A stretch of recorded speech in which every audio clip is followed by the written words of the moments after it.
Imagine the history of life compressed into a single day. Oh, not this. Here we Imagine go. the whole history of life on Earth taking place in one 24-hour period. Take a drink, everyone. The current Yes, it's very standard interesting estimates for to the origin imagine of life this. put it It's at Bingo! about It's not how 3.8 life billion is. years ago. Let's Wait, say can we just stop Just here? let's listen so to if we this. start the clock then, our 24-hour clock, 6 hours, nothing but these simple single-celled organisms appear. The same sort that we saw in the beginning. 12 hours, same thing. 18 hours, same thing. 3/4 of the day has passed, and all we have are these simple single-celled organisms. Then at about the 21st hour, in the space of about 2 minutes, boom, most of the major animal forms appear in the form that they currently have in the present. Response to that. Yes, if things were different, then they would be different. But a tick of the clock, geologically, geographically, whichever one is less retarded, is not a literal 1 second tick of the clock. It's a massive fucking span of time. Hundreds of thousands, maybe even millions of years. But nope, tick of the clock happened all in one day. Ger fucking yuck. Multicellular life was a quarter of a day ago. The Cambrian explosion was an eighth ago. Yeah. The most annoying thing about this. Sorry, Zilla, go ahead. I was just going to say the most annoying thing about this is that the idea of the 24-hour clock is a really nice analogy to kind of make people aware of, you know, how vast the span of time has been and how small a part we've played in it. But it's not something you can exploit to go, oh wow, but look, that means that this happened in a second. It's not that way. You can't make a second on that clock become, like Pumpkin says, a literal second. It's still fucking millions of years. Yeah, it's a dishonest attempt to make a very vast amount of time appear to be just a moment. Yeah. Yeah. So they're not using it in an honest way here. And if we want to talk about, you know, a tick of the clock geologically, then for a massive period of time, there was no life on Earth for the simple reason that it was on fire. And that there was massive rocks hitting it 24/7 because it was forming. But, you know, tick of the clock. So you're saying it was just like Belfast back then? Ah, the good old days. Lundy, you were going to say something. Go ahead and use the notion of the 24-hour day and any particular time span if you want. If you want to go ahead and look at the vast notion of the universe, you want to look at how young we are and how young the Earth is in comparison to the rest of the universe, if you'd like. The problem is when you actually try to draw a conclusion from this analogy, when the analogy doesn't really demonstrate anything other than, in comparison to X, this is young. Like, yeah, sure, the Earth isn't even half as old as the entirety of the universe. What do you do? and human existence is barely the blink of an eye in comparison to the existence of the universe. Who cares? That doesn't really say anything. It's still millions of years.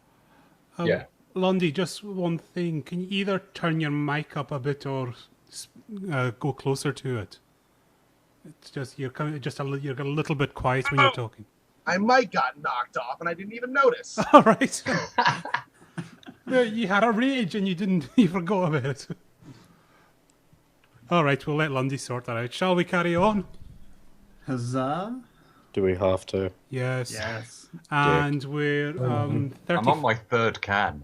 Yeah, we're 35 minutes into this. Shit. We're 35 minutes into the movie, so we're actually making good time on this one. Oh, I'm sure we'll slow down to a crawl in a few minutes. Yeah. And many of them persist to the present, and we have them with us today. Less than 2 minutes out of a 24-hour period. That's how sudden the Cambrian explosion was.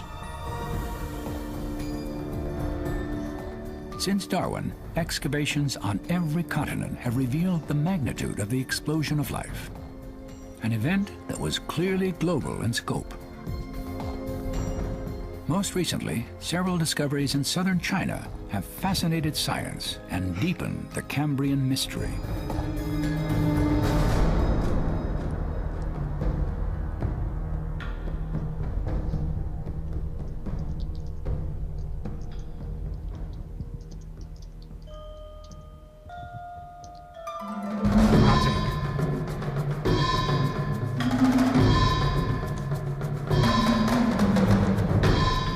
In 1984, one of the most important finds in the history of paleontology was made outside a small town in China's Yunnan province. I'm going to say so. Every discovery they talk about is the most important one. I've just noticed that, like I said, this is the most important discovery in paleontology until the one we mentioned. Here's the weird thing is, most of the things they say are the most important just seem fairly mundane when you actually look at them. Like, yeah, we've known this for quite some time, and we've kind of developed past it. This was the most extraordinary discovery. I found some fossilized wheel shit. No, doesn't quite work that way. While surveying this mountain near Zhenjiang, Ho Hsien Guan unearthed Cambrian fossils older, more diverse, and better preserved than any ever discovered. The condition of the Zhenjiang fossils was so remarkable, Ho said, it appeared as if the animals were alive on the wet surface of the mudstone. The fossils they've collected, I mean, first of all, they're stunning. I mean, they're really beautiful to look at. They're brightly colored, stained with iron and probably other kinds of minerals, so they're kind of golden looking or kind of reddish, and they really stand out from the rather tan-colored background of the rocks, and they're just beautiful. So aesthetically, they're wonderful. What was the point of that? Many of them are soft-bodied. No hard parts, no skeletons, no shells, just soft-bodied, and yet they're exquisitely preserved. So you can see the Cambrian explosion in greater detail than you can anywhere else in the world. Make your point, motherfuckers. In the early 1990s, reports of the Chinese fossils were released to the rest of the world. At the University of San Francisco, marine biologist Paul Chien followed the news. What drew my attention was, in fact, a couple articles published in People's Daily, the official paper from the Communist Party in China, announced that the Zhenjiang fossils drew the attention of scientists worldwide. People's Daily reported that this find actually challenges the theory of Darwin's evolution. And then towards the end of '95, Time magazine in the December 4th has this front cover story about animal Big Bang, which talk about Chinese great leap forward in science. Then really solidified my interest. I said, this is something really big. I want to get to the bottom of this. One day I would stand in front of the fossil site myself and find out what's going on. Since 1996, Paul Chien has made several trips to southern China to conduct his own investigations. Short time geologically, which is such bullshit. When you talk about Cambrian explosion, lots of people find it fascinating and so forth, but when you get into the topic, generally there are two reactions. People who loves it and people kind of avoid it. The Cambrian explosion does challenge the traditional idea of gradual evolution of animals. No, it doesn't. Because they all seem to appear all of a sudden, and the problem is, how do we explain it? He said gradual evolution, so, well, he was saying it challenges gradual evolution, and he doesn't say it challenges evolution altogether. Oh, why? He's some sort of like punctuated equilibria guy? I don't think so. I don't know. Well, they've not stated that this guy's a creationist himself. No, but he's clearly an Darwinian evolution kind of guy. He's clearly against the natural selection form of evolution, Yep. which, why? Like, I really don't understand how this is a problem for natural selection, for gradual change over time, because again, the time period took place over like tens of millions of years. Why is this some sort of... We already covered if we compare the time since the dinosaurs died out with today. That's the same kind of time span. Yeah. And look how much has happened since then.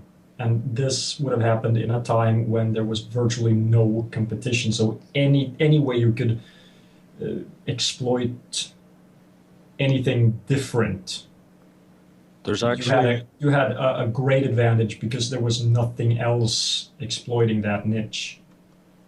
just want to say there's actually been a very good point made in the chat. 13 Heathen says there's no way to know how badly they quote mined anyone in this.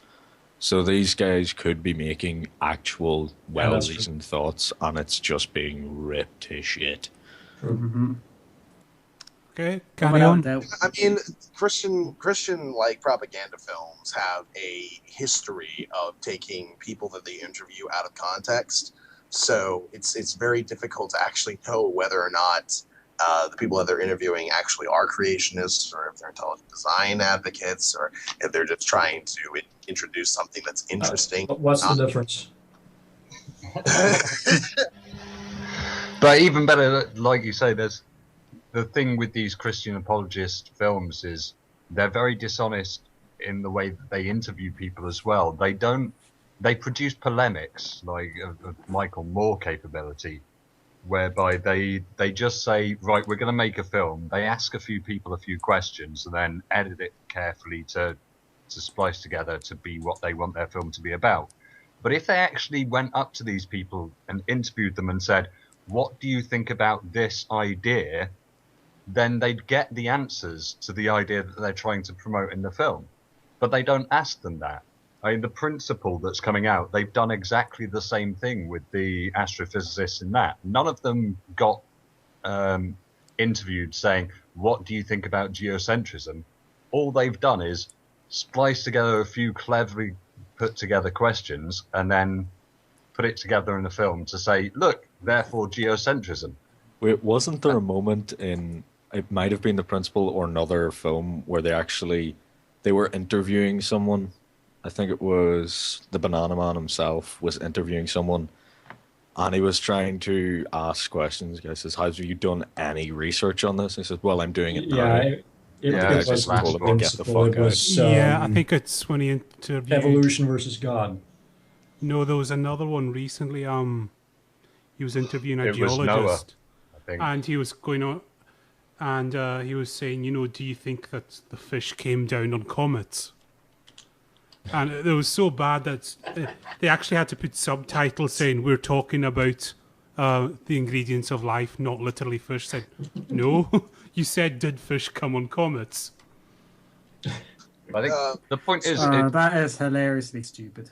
If these people were asked, what do you think about intelligent design, they'd probably get some of the scientists that hold to evolution giving them the reasons why intelligent design is a stupid idea. Yeah. But they don't ask them that.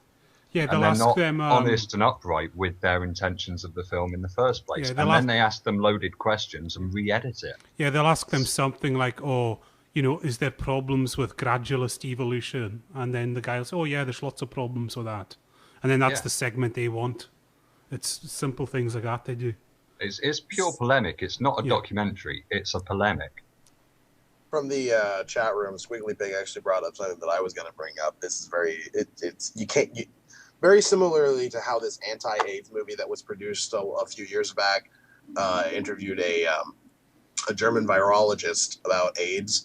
The guy basically said, do we have any pictures of AIDS? Do we even know if it exists? And basically, if you look at the entirety of the interview, the virologist is like, yeah, we totally have pictures here. I'll show you pictures. These are pictures. We know that it exists. Here's all the reasons that we know it exists. They took out all of that and just went to the most vague things they could in the interview to just cut and edit and put together to make it look like the guy is just frustrated at being asked the question in general. So, so they're just like, well, clearly he doesn't have any actual evidence that there's AIDS that exists. So how do we know that kind of stuff isn't actually happening in the interviews that they have in this film? That's why anytime you do an interview, you need to have a clock right behind you that doesn't just go to the second, but to the nanosecond. So at any point you can say, look, there's a 10-minute gap between the questions. Isn't that strange? That was House of Numbers, wasn't it, Lundy? I think Miles Power did the takedown of it. Anyway, in fact, it's funny because the guys actually uploaded the entire interview uncut, so you can actually go and see how badly they edited that. Okay, great. All right, shall we carry on? No, we don't want to. All right. Well, we're going to, so go on. Paleontologists have determined that the Chinese fossils were older than those excavated at the Burgess Shale. Yet anatomically, they were often even more complex. This discovery also confirmed that previous estimates of an explosion lasting 20 to 40 million years were much too long.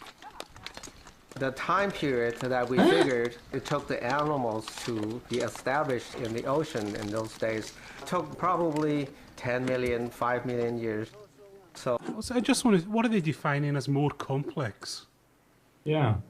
And we're talking about different animals. I mean... And it's on a different side of the world, so it would make sense they would be quite different. Yeah.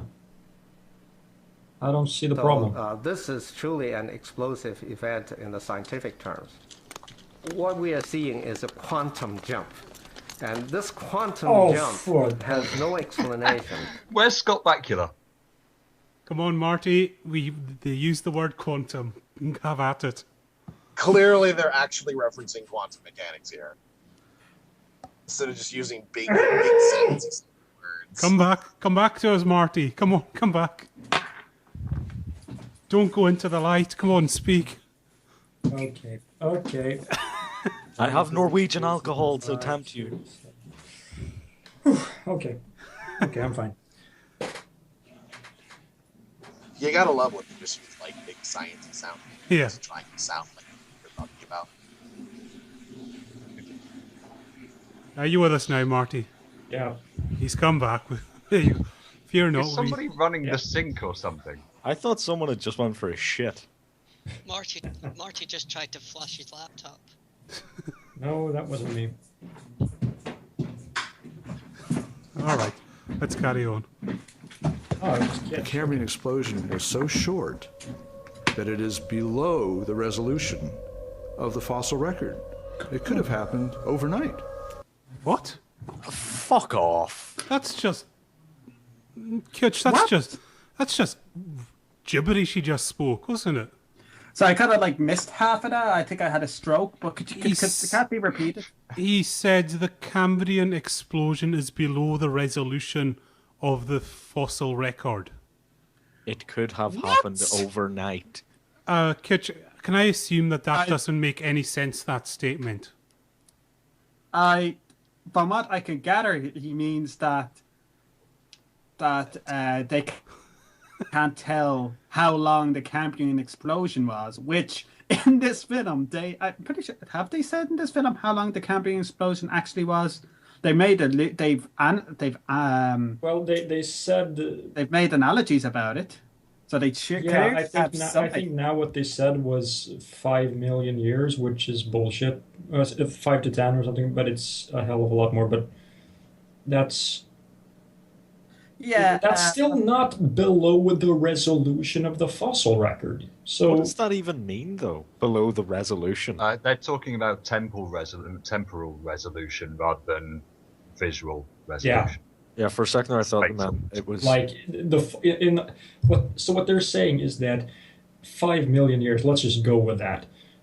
You can't actually tell whether a fossil is from today or from 5 million years ago. That's what they're saying. Yeah. And that's bullshit. That's absolute bullshit.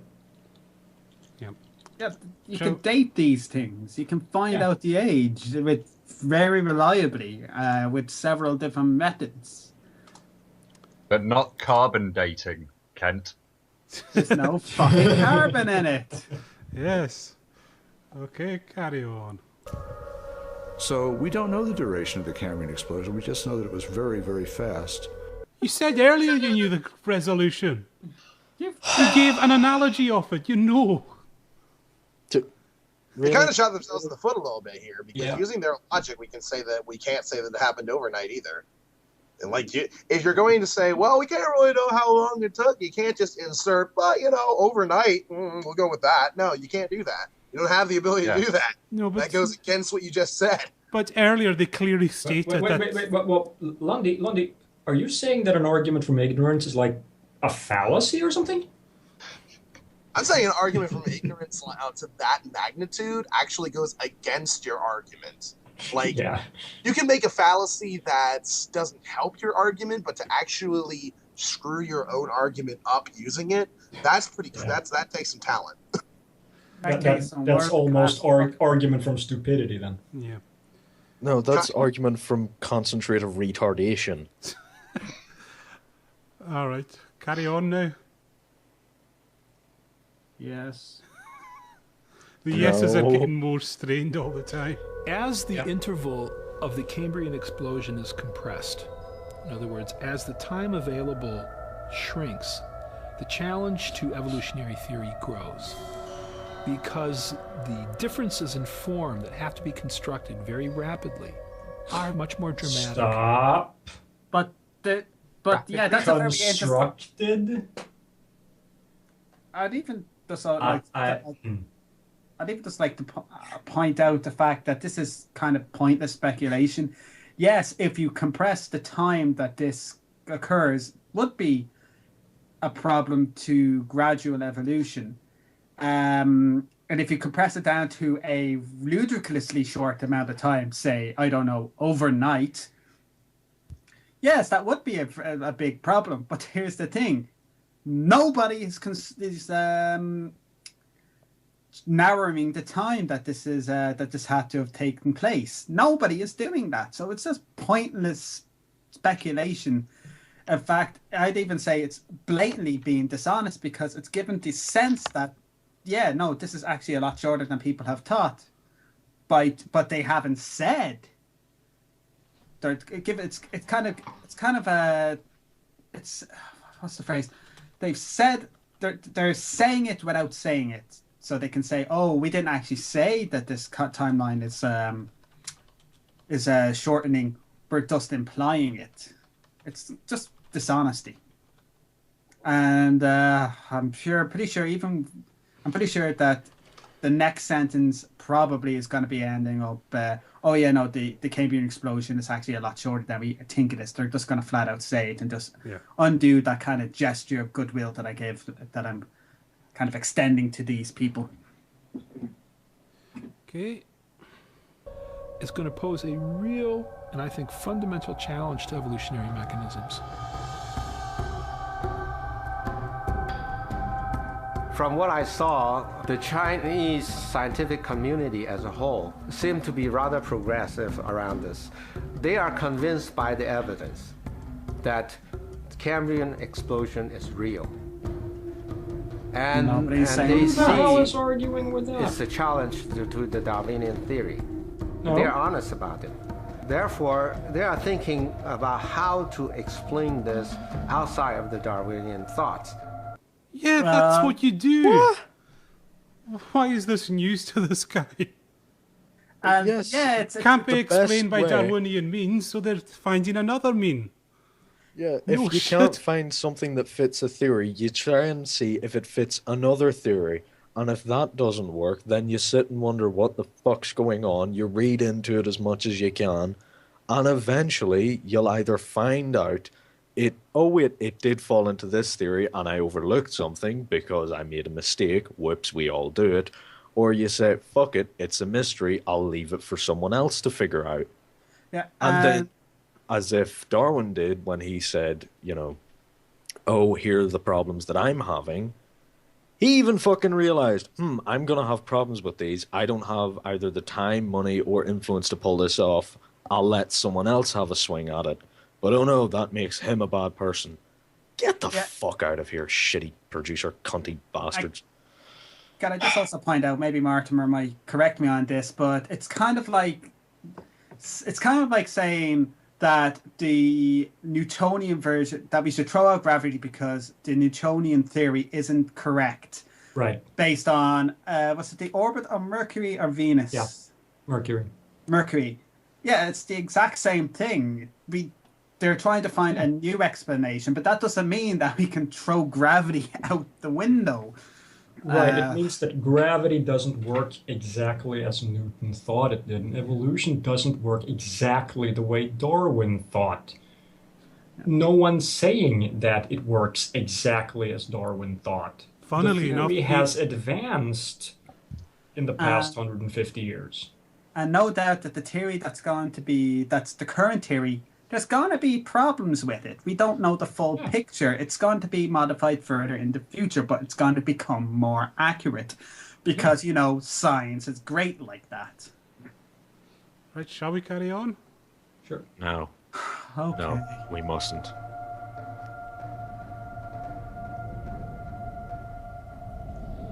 The Xinjiang fossils provide the most inclusive picture of the Cambrian explosion yet documented.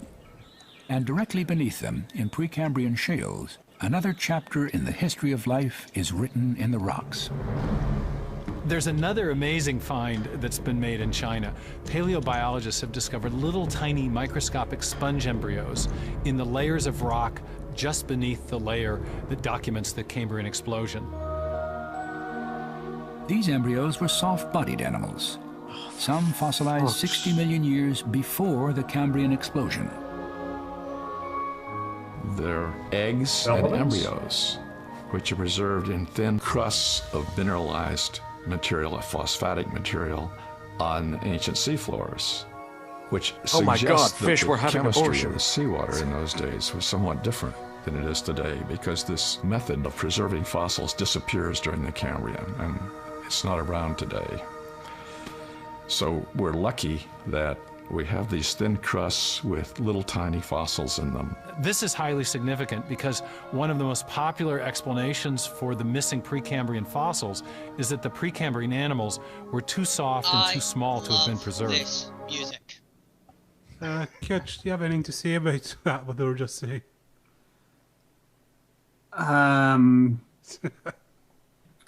So I'm just trying to figure out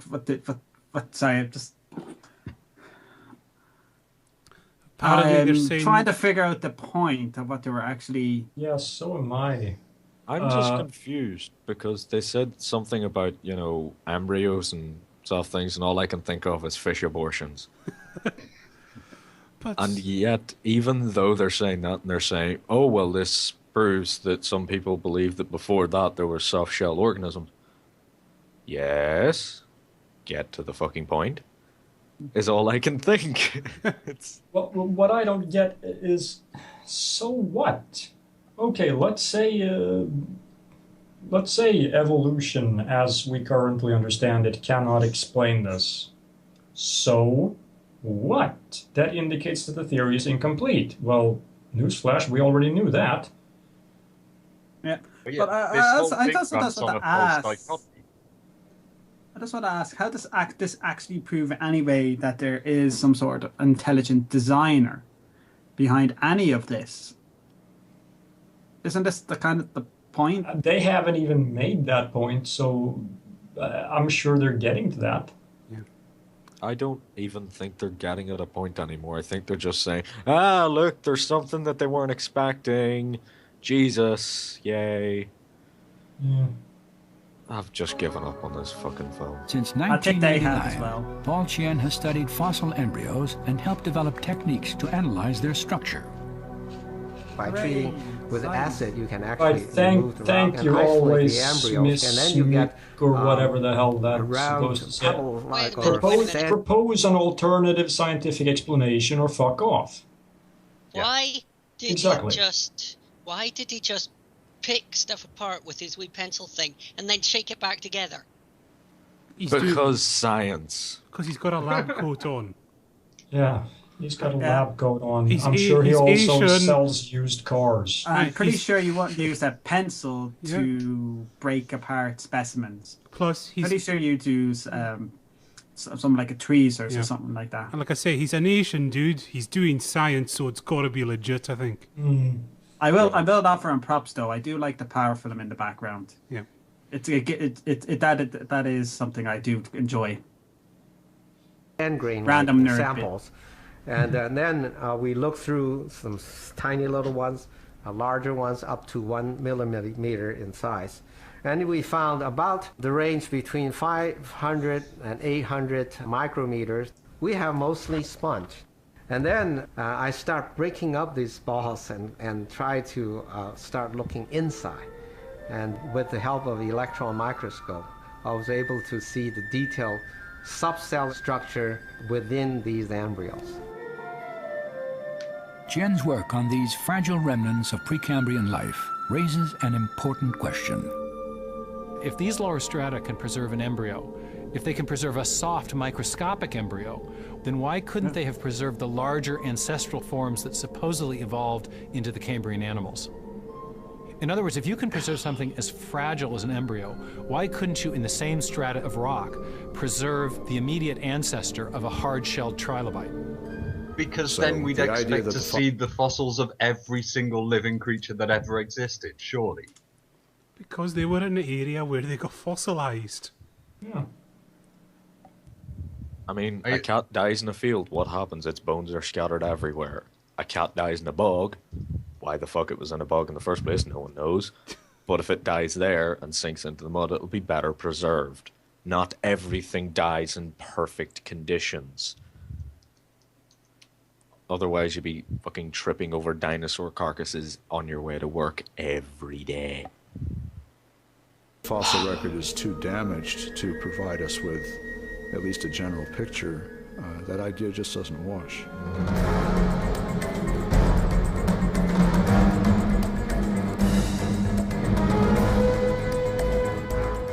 During the past 150 years, fossil hunters have searched the Earth for the many transitional links Darwin's theory requires.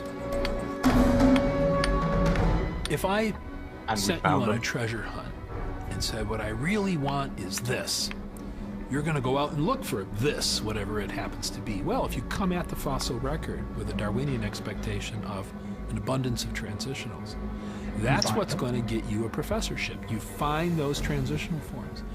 So all over the world, and countless outcrops, Not people anymore. have been looking for those forms that would capture the major transitions in the history of life.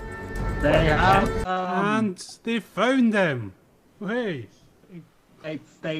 they had an idea of where these transitional fossils will be, exactly where in the world and the depth, and what do you know? They found them. Hypothesis, prediction, and proving the prediction correct. Theory is substantiated. Yeah. Or And hypothesis. hasn't he just complained that You know, people doing science. science correctly get rewarded? Yeah.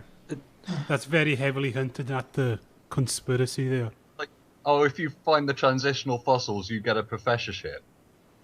Well, okay, so if you do science and You do it well.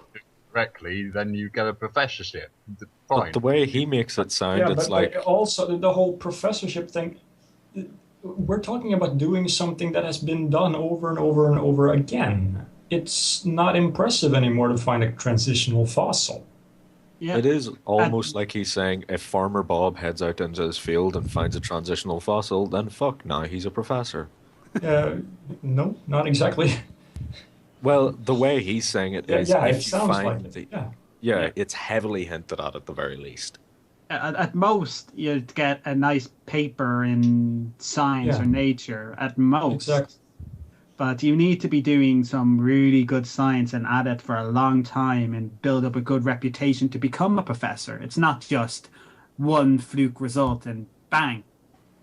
You need to be show that you're experienced and you're good at what you do. Does that mean I can be Professor Pumpkin of Molotov throwing? Yes. Probably. Yay! I don't know of any university that teaches a class on that subject, but whatever. Belfast. Jordanstown. Oh, You that know, one's actually better. Marty, you should know whenever we reference fire or violence, we're going to talk about Belfast to Pumpkins. So. Just for the record, I'm sorry for anyone who's actually attended the university in Jordanstown. I'm not. You failed at life. This search has extended from the walls of the Grand Canyon to the shores of the Irish Sea. And as countless specimens have been excavated, one question endures. How complete is the Cambrian fossil record? It isn't. There. Who says it is? No one It's says enough that. to tell a pretty picture. Yeah. If you're missing a few pieces of the puzzle, but you have the overall picture, you can tell what it is. Yeah. Again, And we it is can't what was predicted. Yeah, and we can't expect to have a full fossil record unless every single living creature that ever existed and will exist gets fossilized.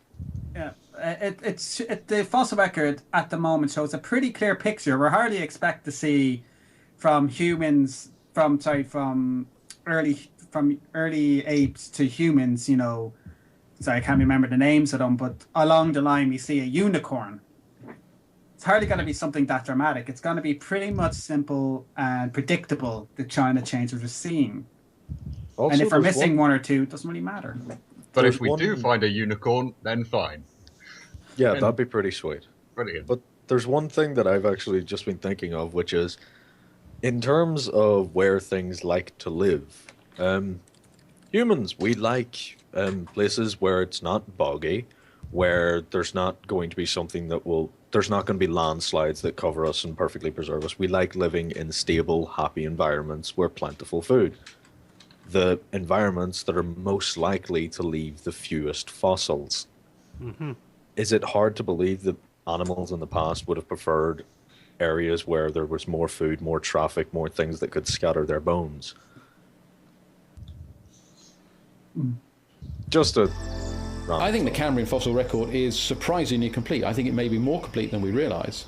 The reason for that is, for instance, if you look at the stratigraphy of the world, if I go and collect Cambrian rocks in Wales and find certain fossils, if I then go to China, I don't find the same species, but I find the same sorts of fossils.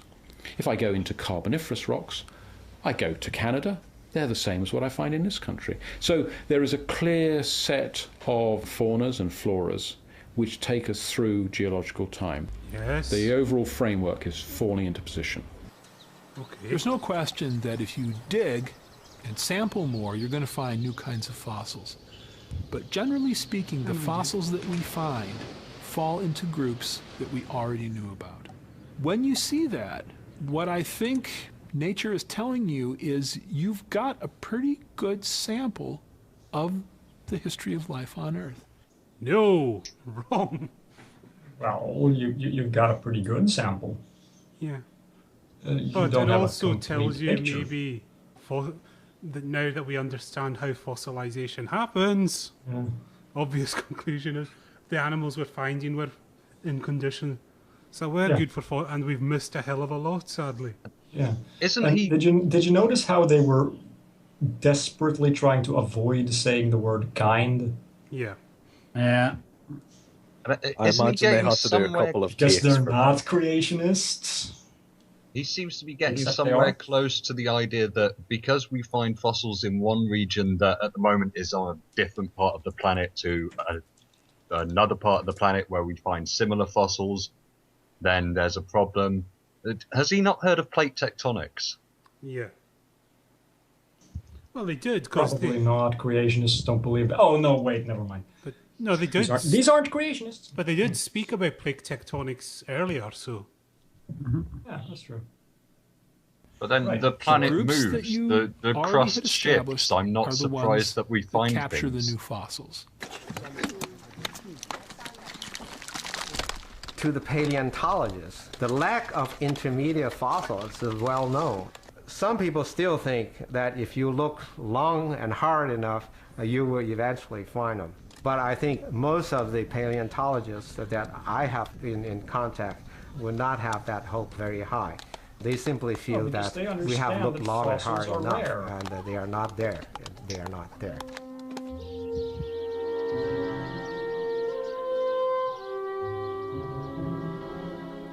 The difficulty of assigning any good reason for the absence of vast piles of strata, rich in fossils, beneath the Cambrian system is very great. The case at present must remain inexplicable, and may be truly urged as a valid argument against the views here entertained.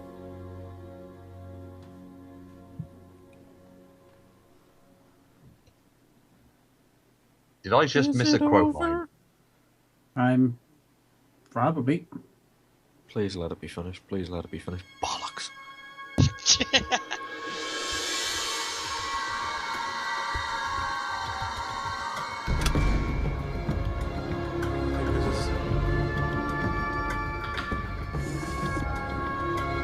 Okay, let's say that's true. What's your point?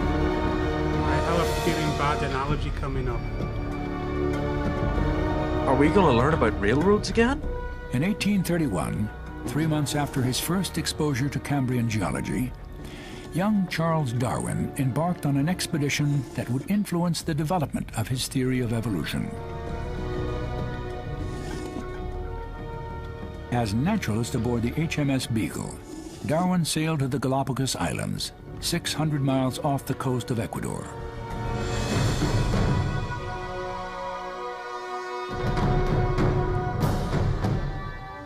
For 5 weeks, Darwin explored this remote island chain, home to an extraordinary assembly of animals. Here, the idea for his tree of life was planted. According to Darwin, as one form of life morphed into another, new species arose. And as they gradually branched apart, larger differences in form emerged. Eventually, evolution produced an even greater level of disparity, the distinct body plans of new phyla. Phyla are abstract categories that bring together basic features that unite large groups of animals. So you can think about a phylum as a group of organisms that all share a basic architecture. Based on the body plan of the animal, we divide animals into these major groups. There's vertebrates, the backbone and soft bodies outside the bone structure. There's arthropods, which have a hard skeleton on the outside and a soft body on the inside. These are the insects and the crabs. There's the echinoderms, which are the sea urchins and starfish. Sea stars are different from jellyfish, different from worms, and different from crabs and lobsters. So each group has their unique features to make them very different from the next group. We're aware of this. Yes, Different The things are stability of different, these yes. forms and the animals that exemplify the distinct phyla contradict Darwin's vision of an interconnected tree of life. Huh? Ow. The phyla don't blend imperceptibly one into another. What? Arthropods, for example, didn't evolve from chordates. They didn't. Don't. Stop. This is just retarded. What? Oh god, this is dumb. Are we getting into outright lie mode here? They're just. I think we went into there about half an hour ago. How are two phyla supposed to blend together? They've been separated from each other by I don't know how many millions of years of evolution. They've gone to do different evolutionary lineages. They literally are talking about crocodiles. They really are talking about crocodiles. Yeah.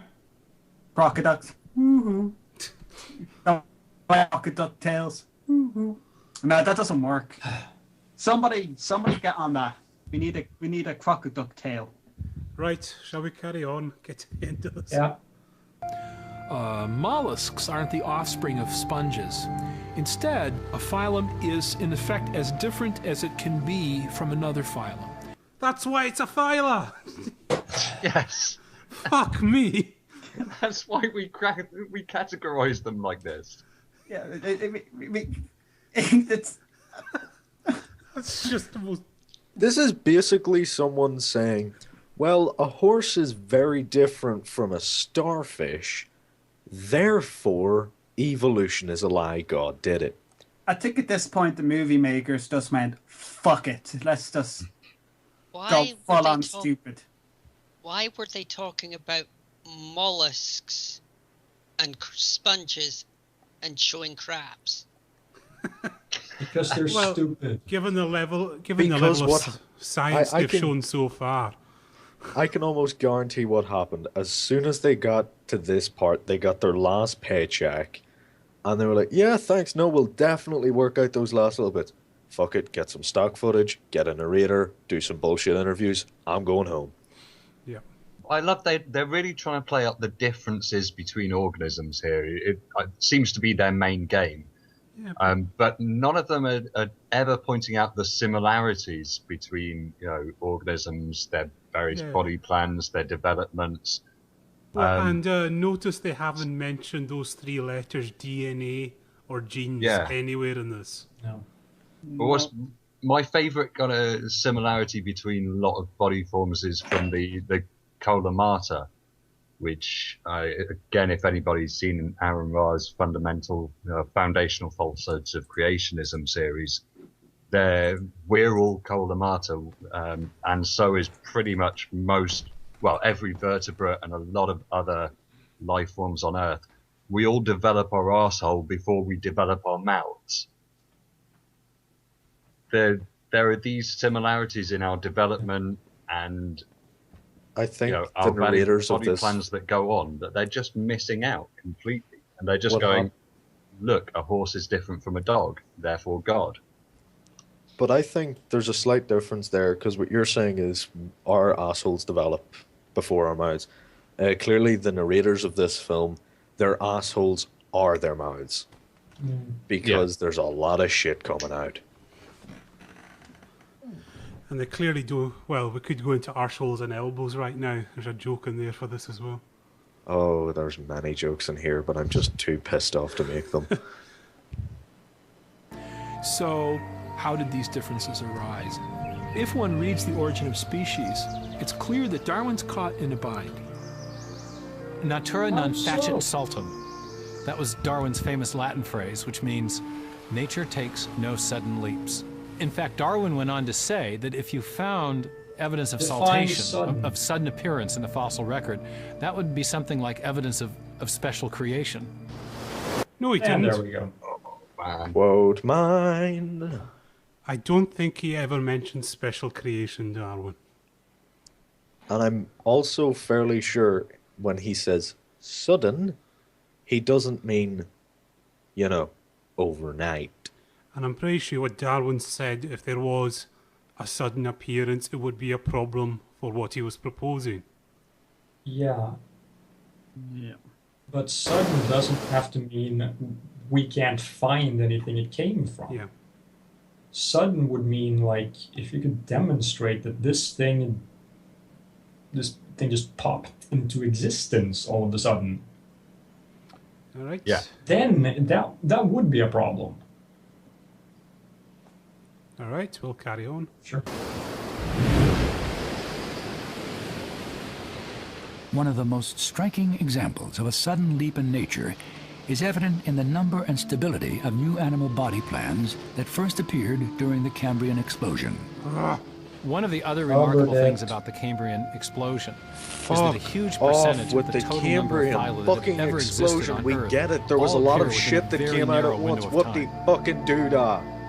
It's a defensible statement that most of the major animal body plans are present in the Cambrian explosion. That's where they first appear.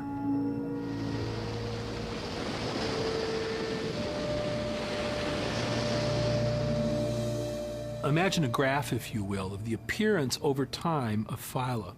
In Darwin's picture, you'd have 1, then 2, then 4 perhaps, then 8. A gradually increasing curve of the number of phyla growing over time. That doesn't what follow you actually at all. have in the fossil record. Yeah, I'm pretty sure the graph's not as even as that. Yeah, there can be various events. Like first of all, in the beginning, it would have gone faster. Yeah. But plus another thing is you can have mass extinction events. You can have Yeah, I mean, at some point, there are no more niches to explore. Yeah. And also, why is he using the Darwin model, Yeah, which is exactly. not the current model? Why doesn't he use the current model? Because that would be harder for him to, quote, mine bullshit and lie about. Yeah. Record is a sudden spike in the number of phyla that appear during the Cambrian, and then a few that trickle in across the rest of geologic time. This kind of discontinuity is radically at odds with the Darwinian picture of the history of life. Hang on, stop. Wait. Can we just recognize that in that graph they showed with the time phyla, Yeah. the time had no units to it. Yes. The Phyla had no units to it either. Well, yeah, exactly. How do you unitize phyla? But there was nothing on there saying this many years, this many years, this many years. It was just, here is time. Well, fine. So what's the compression of your graph? Wait, there's actually one other point. Surely a graph like that, there would be a gradual curve upwards. Maybe a few dents when there's a mass extinction and so forth, but in that, it's just a straight line with a couple bumps in it. I'm pretty sure that there's a lot more phyla now than there we're was. Talking about the number of new that were added. Oh, well, okay, that's a fair point. I zoned out for a second. Never mind. Yep. And that's a very... And that's all you mentioned, but yeah, I'm just going to say it again because, it's a very big point, but that's a very compressed version of time that can give a very misleading picture. Yeah. Yeah, I think the reason they haven't added in the units of time is to give that misleading picture. Yeah. Okay. Shall we carry on? Get to the end No, of this? no, we're done. What we I see quit. is the major body plans present at the beginning, and that the organisms that we know today fall into one or another of those major body plans. They don't gradually increase over time.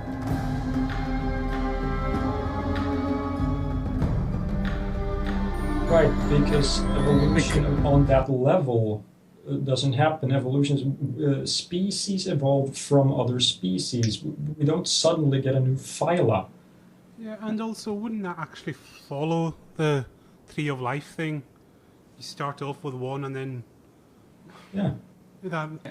And these body plans are very successful. Yeah. Yeah. I mean, that's a prediction of it, that they're actually saying. Oh, well, never mind. The sudden appearance of animal body plans deepens the Cambrian mystery in another shut way. up. The Darwinian model predicts that as new biological forms evolved, simple to complex, they developed gradually from the smallest differences in classification to the largest, or from the bottom up. He almost said kinds. Darwin's idea was that given enough time, evolution would lead to new species, new families, orders, and eventually phyla. It does. And only after millions and millions of generations do you end up with, the several dozen phyla that we see around us nowadays. Yeah. That would be But the there bottom-up have been pattern several million predicted years by yet Darwin's come. theory. Now, the other picture is top-down. The top-down picture says the primary differences are original. They're there right at the start. When you find mollusks in the fossil record, or the arthropods, boom, there they are, with the major differences present right at the beginning. So the upper level architecture is top-down, present right there. This top-down pattern of successful biological predictions does development that can be compared to the make? development of human technology. Oh, here we go. If you look at any major invention, like the automobile, for example, the basic body design is set in place from the very beginning. You've got 4 wheels, a chassis, a drive shaft, 2 axles. There are certain basic features of all automobiles that... I want to point out one thing. There was a hell of a lot of things that went on before we came to cars. Yeah, and there's also, if he's just saying automobiles, correct me if I'm wrong, but motorbikes are automobiles, lorries are automobiles, Yeah. and they have 3 axles and 6 wheels. The fuck are they getting at? But like Oh, those- no, wait. No, I know what it is. Yeah, but like, It's I think intelligent he's- design. Yeah, Yeah, he's but, getting like- close to a point that was answered by Aaron Rohr in his Falsifying Phylogeny series about, creationists always bring up this argument of a common designer rather than common descent. And he says, well, yeah, okay, but common designers have ways of creating chimeras, but we don't find chimeras in biology. That's the whole point. Also, Zilla, I have to ask, are you getting paid by Aaron Ra tonight? Actually, yeah, I've got a tenant post. All right. He's not getting paid, he's getting fucked by Arnra tonight. He's just trying to convince him to use the lubricant for once. I'm actually speaking in a higher pitch than usual due to taking it up the arsehole. All right, okay. I normally talk down here. Yeah, let's And, carry on. You normally get down here. Yeah, we best carry on from this. That have persisted since Ford and Benz got the whole thing going over a century ago.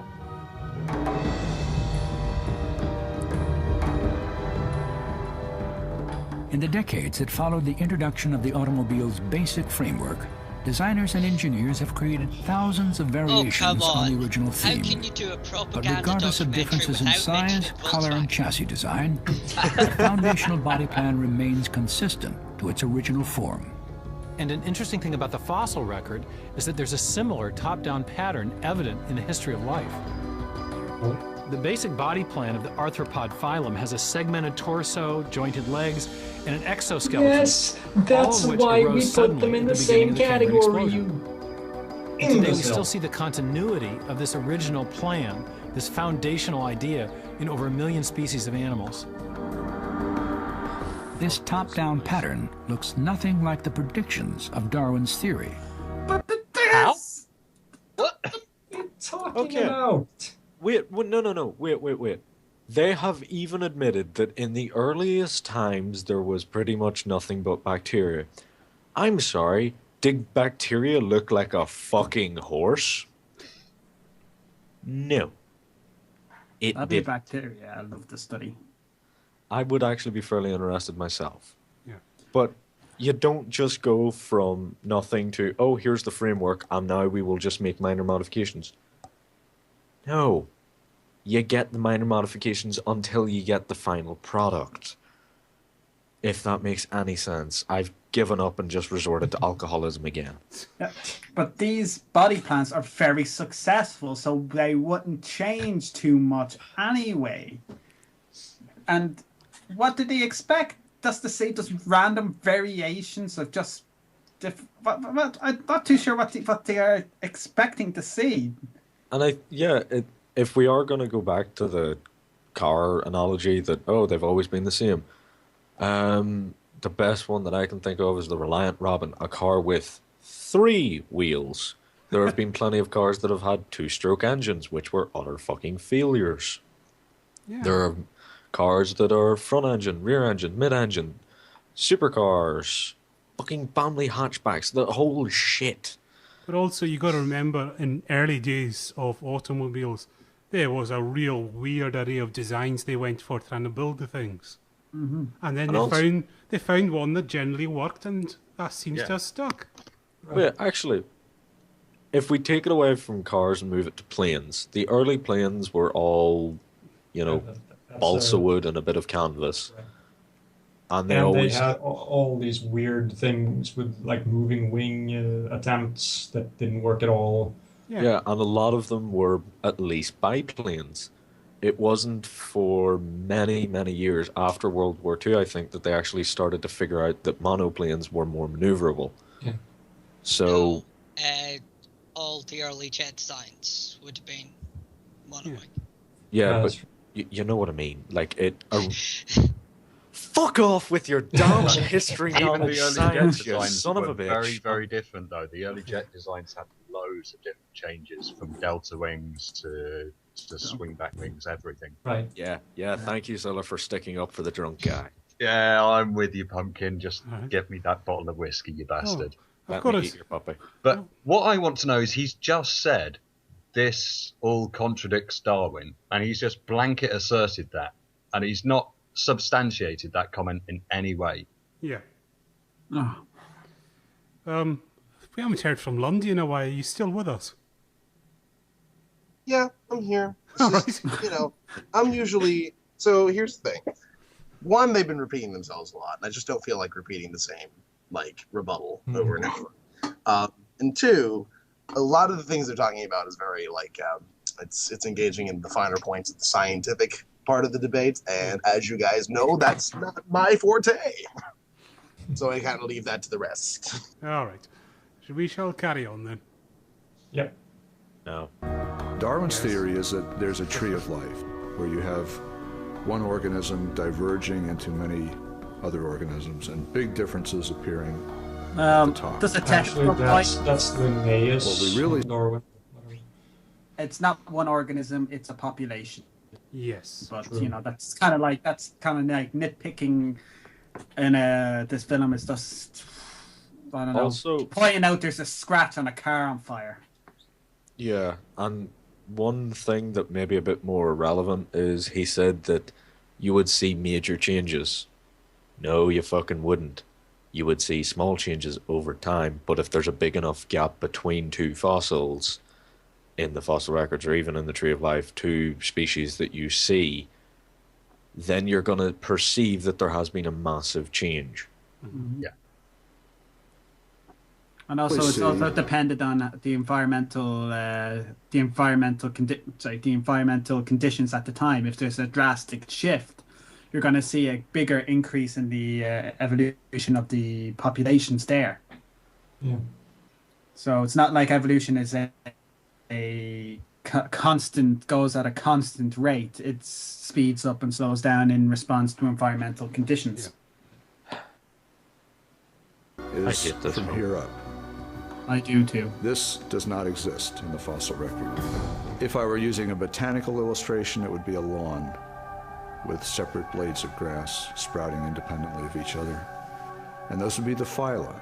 Now, within each phylum, Not according to there the is DNA subsequent evidence, not according to the fossil but even record, not there, according to I don't see anything, you moron. the branches I connecting. would just like to point out, different phyla, it's almost like he's just trying to come up with a different word for kind. Yeah. Yeah. Like, just grow some balls and be honest about That's it. the Bearded. exact same model. He might as well just say macroevolution has never been shown or something, because that is where he's going. What he's presenting now is exactly the model presented by assholes like Kent Hovind and Ray Comfort. And Ken Ham.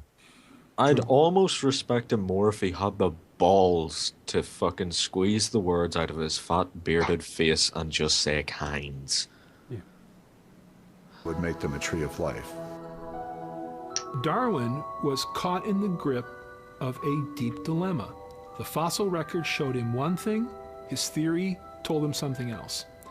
He comes to an impasse at this point, and he says, if this pattern holds, if he was saying the theory, how was the theory telling him things? Darwin, burn them down. Kill them all, Darwin. Kill them all. a genuine argument against my view. And I think 150 years later, we've added a great deal more detail to the picture, but I think the basic problem is still unsolved. Wrong. Completely wrong, even I know that. Wrong. I know very little about biology, so... I mean, I know the elementary school stuff, and apparently these people don't.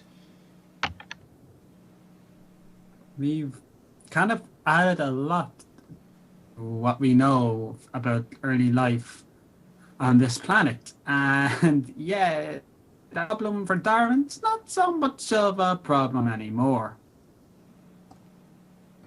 Or at least for the theory of evolution, it can't be much of a problem for Darwin because Darwin's kind of dead. He did have a magnificent beard, though. He did. Oh, fuck. These things again. How did these new animal body plans and fundamentally new forms of life come into existence? Evolution. Yeah. I agree with the quote. Without gradualness, we're down to a miracle. But what we see is gradual changes. Yeah, and just they happen at different rates. Yeah. And because I like think how no, sorry, I just want to say I think that's what Dawkins was meaning. That there is some kind of gradual change. What they're saying, what they're trying to make it out is that Dawkins is saying there should be a uniform, steady rate of change. I think they're going for that. Because that doesn't sound like something Dawkins would say. No. No. And even in that quote, they're trying to say that this whole thing happened very rapidly. And in a geological point of view, yes, it did, but it's still gradual. Yeah. It was just a tick of the clock. It was only 10 seconds. It was just a minute. Fuck, I hate this film so much. God snapped his fingers and then bang, all the kinds. I don't know. That's what they mean. We all know that. This was the mystery that Darwin set out to solve. But everything we've learned in biology over the last 50 years has brought this mystery back with a vengeance. No, it hasn't. How do you explain the origin of the Cambrian animals seemingly out of nowhere? This isn't just a problem of explaining the absence of evidence in the fossil record. It's also a problem of explaining everything we know about life, right down to the level of molecules and cells. What, again? The biological structure of a Cambrian trilobite was as complex and sophisticated as a modern crab. Its organs included a brain, And it was gut, the product heart, of billions and of years of compound eyes. evolution. How Each is organ that was constructed from strange? specific types of cells. Each cell type was made from dozens of specialized protein molecules. Yes. And each protein was assembled from a 4-letter chemical code in a section Here of we DNA called a gene. Now, for the evolutionary process to transform a simple Precambrian organism like a sponge with 4 or 5 cell types into a Cambrian trilobite with at least 10 times that many different types of cells, that's a huge leap in complexity. And to make that Which leap, you took need how a vast long? amount of new genetic information. Where does Millions that of information? years. Yeah. And I'm not even gonna address the information thing. Unless you define information, of course, but you won't, so that's not a problem. Information come from? That's the central mystery of the Cambrian explosion. According to neo-Darwinism, new proteins are What? constructed. Wait, stop. What the fuck is neo-Darwinism? I have no idea. It's an invention of the intelligent design movement. Basically, anyone who disagrees with them is neo-Darwinist. Systemic anomaly. Yeah. It sounds like complete and utter fucking horseshit. It is. No, but like, I don't even get what the concept is. Neo-Darwinism, new Darwinism? Is that what it's supposed to It's mean? because they still think that all of evolutionary biology is just based on Darwin, and there's nothing else has happened since then. Oh, for fuck's sake. by the dual mechanisms of genetic mutations and natural selection. That was one. And that's out of date as well. There's a lot more to it than that. Kitch, there's other the selection pressures, isn't there? And other forms of... Well, sexual selection's one, isn't it? Yep. Sexual selection. Obviously, we have artificial selection nowadays. Other forms of genetic changes as well. Genetic engineering. Genetic drift. Genetic drift. Yeah. That just sounds like some genes in a car just drifting around a racetrack. Anyway, Need for Speed, genetic drift. We'll carry on. Yeah. As the genetic instructions for building proteins are copied, an occasional error can alter their contents. If these accidental revisions prove beneficial to survival, they are selected or preserved and passed on to future generations. Over eons, these small changes accumulate, and new proteins, cell types, and even Cambrian carnivores gradually evolve into existence. Can I just stop right there? Just on the origin of new proteins, that's kind of not exactly right. first of all, you need to have a gene duplication event, and that can come through the crossing over event in meiosis, being located near a retrotransposon. I think there's maybe one or two that I just can't think of right now. I'm not up to date on my genetics at the moment, but yeah, you need to first duplicate the gene, and then the mutations can occur to give you a new functional gene. I just wanted to leave that in there. That's kind of a little bit of an oversimplification, but I just wanted to. And that's also how you get new genes.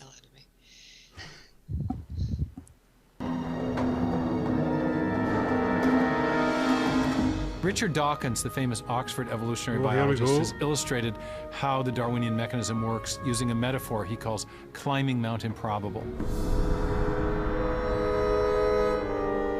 From the front side, the mountain is a sheer cliff that could never be scaled in one giant leap. For Dawkins, this represents the impossibility of creating a complex animal by chance alone. No, it didn't.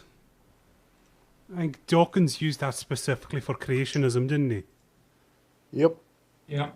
It had nothing to do with addressing evolutionary theory in general. And it's a metaphor. It's not going to be perfect. Yet Dawkins also envisioned an alternative route up the backside of Mount Improbable. A long, gradually sloping trail of small steps leading all the way to the summit. According to Dawkins, that's how you'd climb the mountain. And that's also how you'd build a Cambrian animal, one small step at a time. What chance alone can't accomplish in one blind leap, natural selection can accomplish through the cumulative effect of many small incremental steps. In theory, each step corresponds to a small unit of biological change, a new gene and its protein product. But do mutations and natural selection have a reasonable chance of producing even one protein in the time available? Oh, here we go. Yes. Since 1992, Yes. molecular biologist Doug X has examined this question.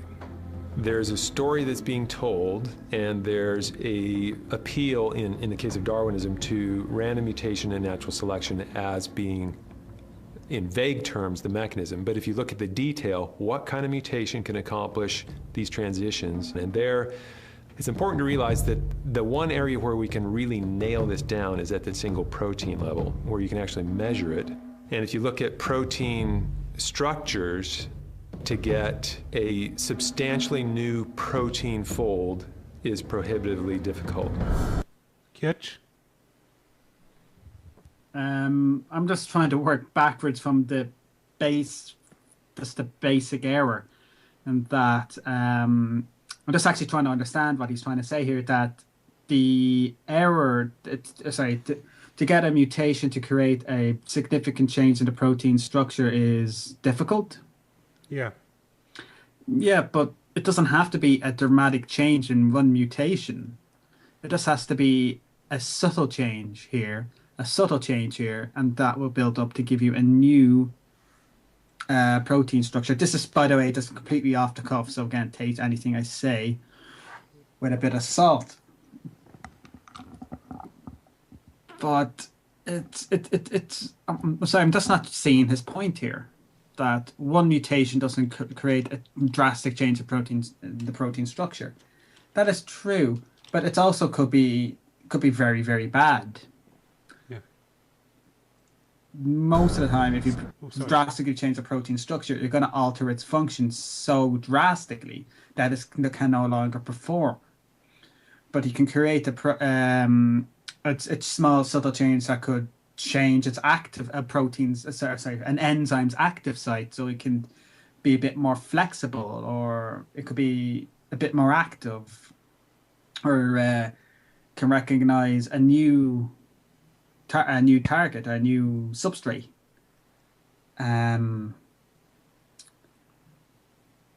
Yeah, I'm sorry, I wasn't exactly sure I was going to go with that. All right. Each of the thousands of different proteins in nature is actually a chain made from a specific combination of 20 different amino acids. The sequential order of these chemical building blocks is crucial, for if they are arranged correctly, the chain folds into a functioning three-dimensional molecule.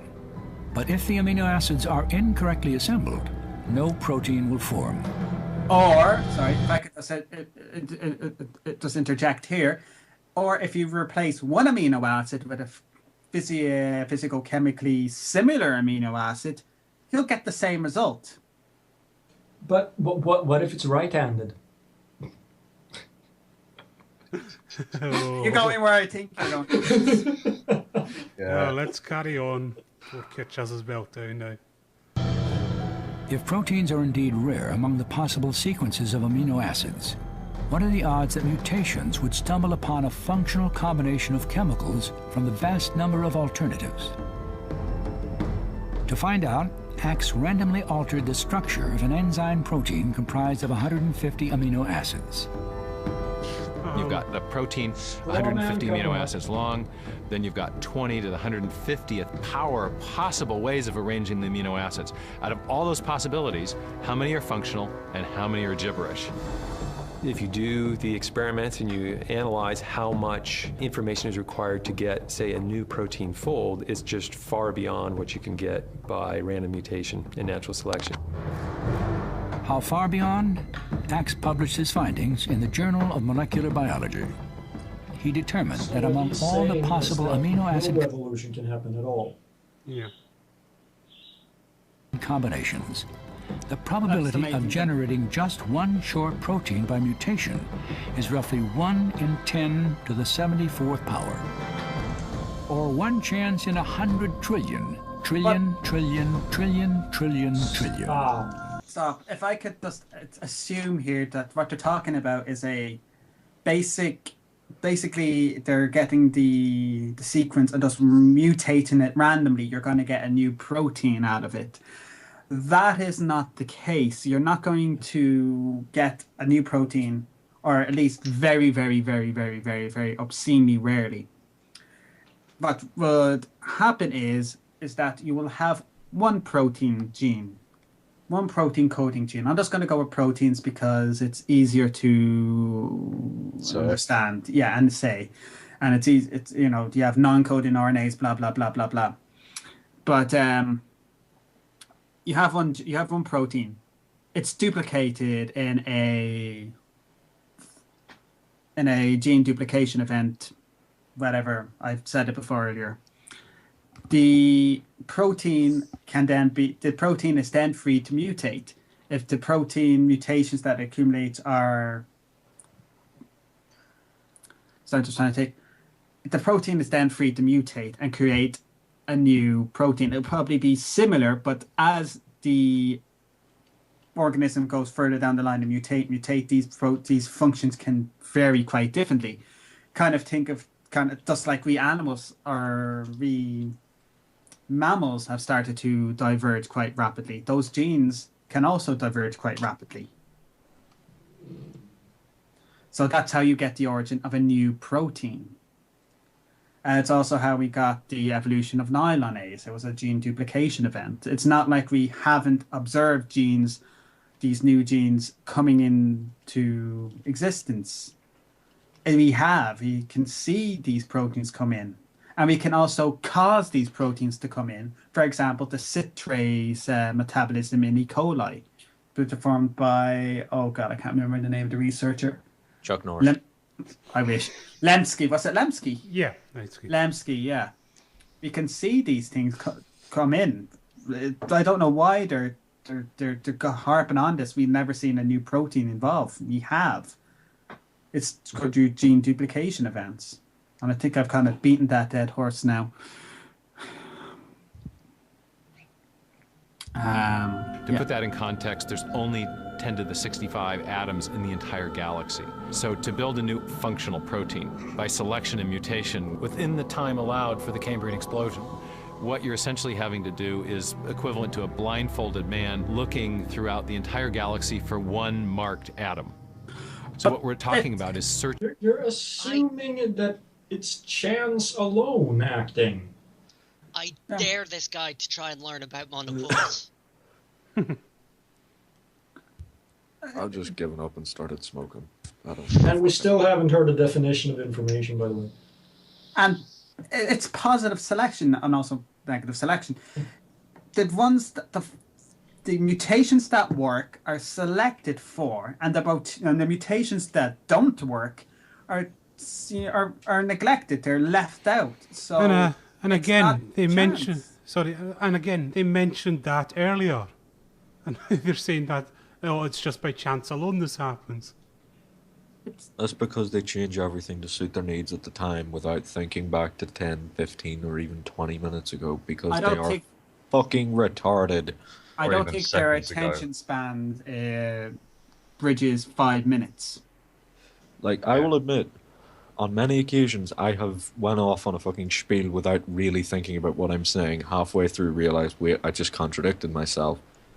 But 9 times out of 10, if I'm sober and it's something I feel strongly on, I will actually say, wait, hold on. I said something earlier that was false. Ignore that, or ignore this, or what have you. Rather than just blindly going on, because fuck it, they're just driving me up the fucking wall. Yeah. Searching for a tiny needle. Their attention span being 5 minutes, are you measuring that in geological time or real time? Real time. I was actually going for. I'm actually maybe a bit too generous there, so I'm actually thinking of something of shorter. 5 seconds. In an enormous haystack, plank time, and having a very limited time to search.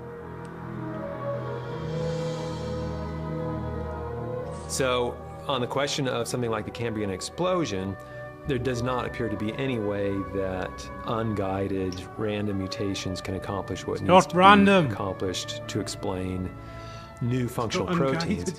And certainly by extension. For just 1 second. We have went over the Cambrian explosion at least 10 times. And the fact that they even said earlier, oh, before there were soft-shelled things, and now there's hard-shelled things. Wonder what happened there. Maybe the shells got a bit thicker and harder. Fucking just a wild stab in the dark. But things happen over time. We have seen the incremental change in things. We have seen the fucking puzzle of the horse in the field. We have put a lot of the pieces in place to the point that, yeah, we're missing a few patches of sky, a bit of grass, and maybe part of the horse's anus, but we know what it is. Do we still need to keep going back to the Cambrian explosion and how some things are different? And if something is different, then it's different. Way. And if something like, if the protein strands were to arrange in a different way, they would be different. Well done. If different things happen, different things happen. 2 + 2 = 4. You can't say 2 + 3 = 4 because you've changed one of the numbers. Something is different, therefore you're going to get a different outcome. I fucking hate this film so much because everything changes. They rehash the same arguments 12 fucking times in a row. It has driven me to alcohol. They don't have any other arguments. Yeah. They don't have any arguments at all because they keep stabbing themselves in the fucking testicle. They're trying to load a gun to shoot evolution in the head, and so far they've shot off all their toes, one of their kneecaps, and at least half of a testicle. I've given up on this film. I came in thinking maybe, just maybe, they would make an argument that I could actually say, wait, now while I disagree with it, while I can find some flaws in it, I can see how they've come to this conclusion. Clearly, I gave way too much fucking leeway to these cunts. Oh, without a doubt. Wherever in the history of life you would need to have multiple new protein folds, the probabilities multiply. So there's no reason to think that this is plausible. But the inability of random mutations to generate new genes and proteins is only part of the problem. For the origin of Cambrian body plans demanded more than new genetic information. A lot of the information for specifying anomaly information it does not reside at the DNA level. The body plan, as far as we know, is not in the DNA. What? DNA. Can we all just soak that in for a second? I think this movie just jumped the shark. This even movie, by creationist standards. Oh, no. Just they jump have the shark. no, They've nuked the fridge. Yeah, they nuked the fridge. what? No, that's being generous. What happened was they came in, they walked into the kitchen of the nuclear test site, they went full retard, they tried to find a banana in the fridge, and a nuke went off. And somehow they came out emerging into the light of an atomic blast and saw a CGI gopher. I think. Can we say that they went summarizes as so far much. as crocoducking the banana? Lundy was trying to say These something guys there. have been making like blanket, like bald-faced, unsupported, holy shit, stupid assertions for most of this film. Like they've been the shark has been jumped since like part 1. Okay, they're just now getting to the nuclear explosion part is all. I would probably say that this is kind of we're in caveman piloting Harrier territory Yeah. now. I'm not so much sure if they jumped the shark or Cavemen just... blowing up Cyclo. I think what has actually happened is they went into the kitchen, went full retard, fucked the shark in the fridge, trying to find a banana, and then they met the CGI gophers, and then, as cavemen, hopped into a Harrier. Yeah, And I blew think up that's a Cyclo. good... Carries the instructions to manufacture proteins, it cannot alone assemble them into cell types or arrange cell types into new tissues and organs, or tissues and organs into body plans. Instead, the formation of body plans ultimately requires another level of information stored somewhere in the three-dimensional structure of the egg cell and the embryo. Instructions Were that you direct the expecting development it to of be complex eight-dimensional? animals from fertilized eggs. Damn it, Jordan. With computer animation, we can observe this intricate process. Are they talking about cellular differentiation? I don't know what they're talking about. I've given up. As an egg cell begins to divide and differentiate, a network of biological commands orchestrates the development of an arthropod.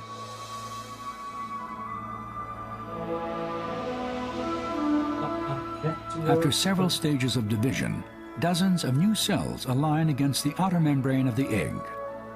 And then, cued by a chemical signal, they start their migration toward targeted areas in the embryo, where they will gather and develop into a mature organism.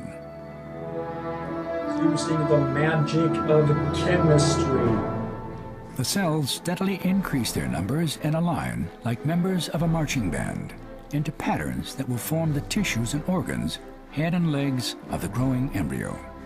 Chemistry, That happens motherfucker. by a process of cell specification and differentiation, where cells are committed irreversibly to performing particular roles. You're going to give them different we jobs to understand do. how cells differentiate.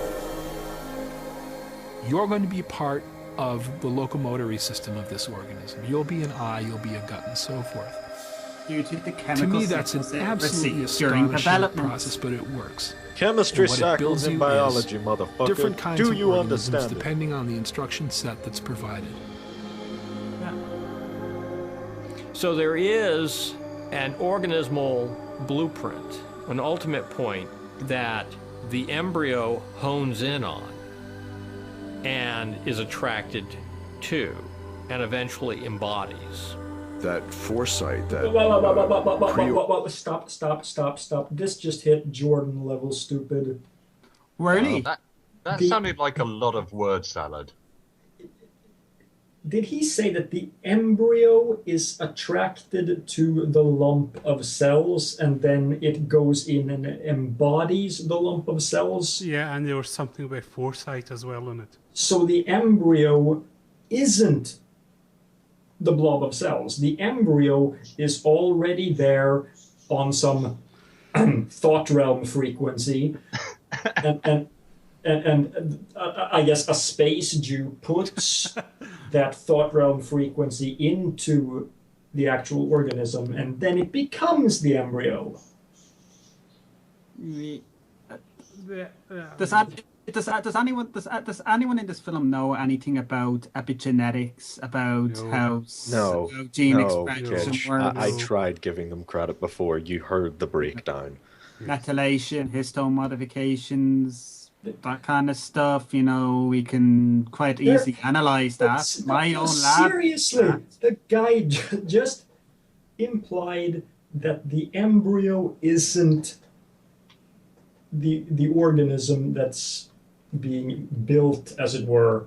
The embryo is some ethereal essence that becomes attracted to this physical form, so it floats into it. It's actually sounding like they're giving so or much. Did I misunderstand what he was saying? Because it sounded like that's what he was saying. No, it sounded like he was trying to redefine the word embryo.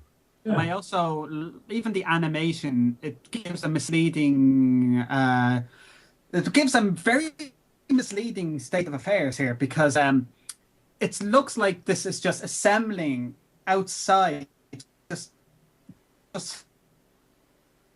Chat room, are you with me on this? That this is how. Am I getting this correctly? Are they really this dumb? What's actually, the way it sounds to me is they're giving the embryo so much intelligence that it sounds like an ad for pro-life. Yeah. And I also add out that they're then they haven't just jumped the shark, nuked the fridge, invented Jar Jar. They've gone as far as to go Jordan. I think guest 145 is with you, Marty, from the looks of things. Let's carry on now. The ordained outcome is built into the embryo. When you talk about these early developmental sequences, and Anomalocaris and Opavinia, what have you, you're talking about information in the broad sense, codes, specifications, entailments, implications that are orders of magnitude beyond anything that we can currently conceive. Orders of magnitude so what? Off scale that you've left that line of impossible by chance a long time ago. It's not by chance. The volume and complexity of information that controls the development of a body plan is staggering, and its location in the cell stands as perhaps the ultimate challenge to the neo-Darwinian scenario of random mutation and natural selection. Define neo-Darwinian. We know that much of this higher-level and I'm still waiting required for building information. new tissues and organs and body plans isn't found in DNA. Then That means I'm that still you waiting can for them to DNA learn what an indefinitely emergent without process respect is. to probabilistic limits, without respect to time and number of trials, and you're never going to get the kind of form and structure you need to build a new organism. DNA is simply the wrong tool By for the chance, job, I and no agree. amount of time That is going to would be overcome that ridiculous. Now, limitation. who says it's that by has a really chance? devastating implication for the neo-Darwinian mechanism. There is a chance element involved, If the Darwinian but you Define keep what neo-Darwinian. works and change the things that don't work. Richard Dawkins did this analogy where he's trying to crack a safe open. Yeah. And when you guess one number correctly, you get to keep that. Oh yeah. Guess no, what? You don't start out from scratch every time. Yeah. You keep the good things you build on. So you can, so by chance it should take him 5 million attempts or whatever, and he did it in 20 attempts. And I also just want to also point out, though, that they say that the body plan has no genetic basis. And I know someone has brought it up in the chat, and for the life of me, I'm sorry I can't remember who, but speak your name up when I say this, but the homeobox genes. That is the genetic basis for the body plan of I animals. said that in the chat. Oh.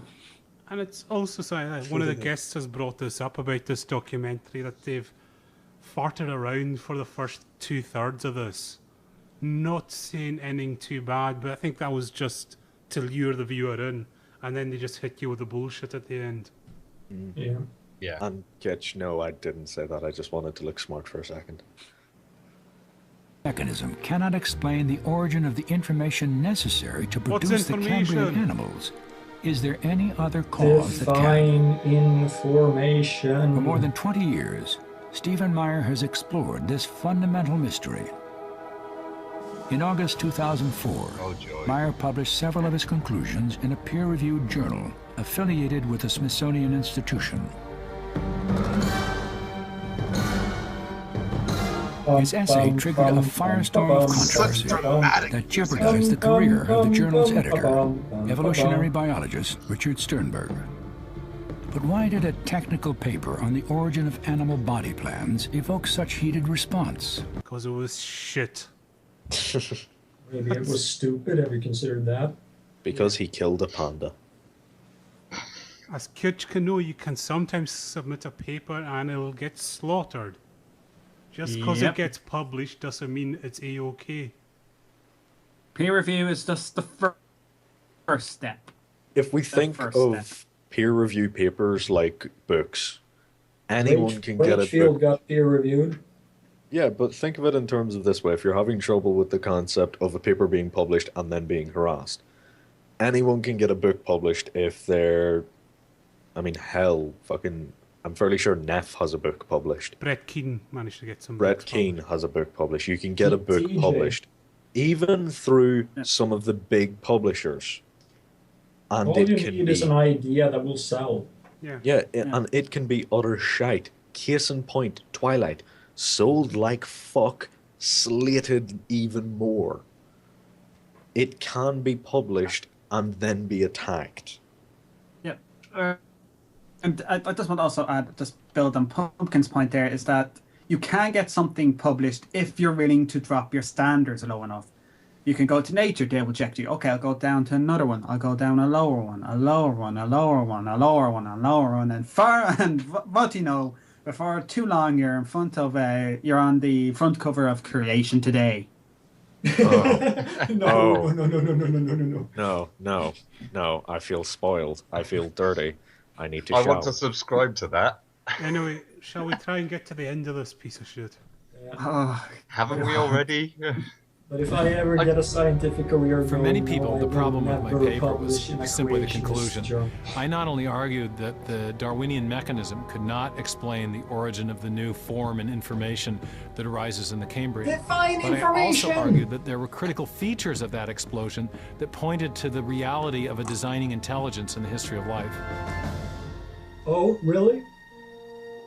Since his years as a graduate student at Cambridge University, Meyer has worked to develop a scientific case for intelligent design. A case based on a standard method of reasoning used by both Darwin and the famed 19th century geologist Charles Lyell.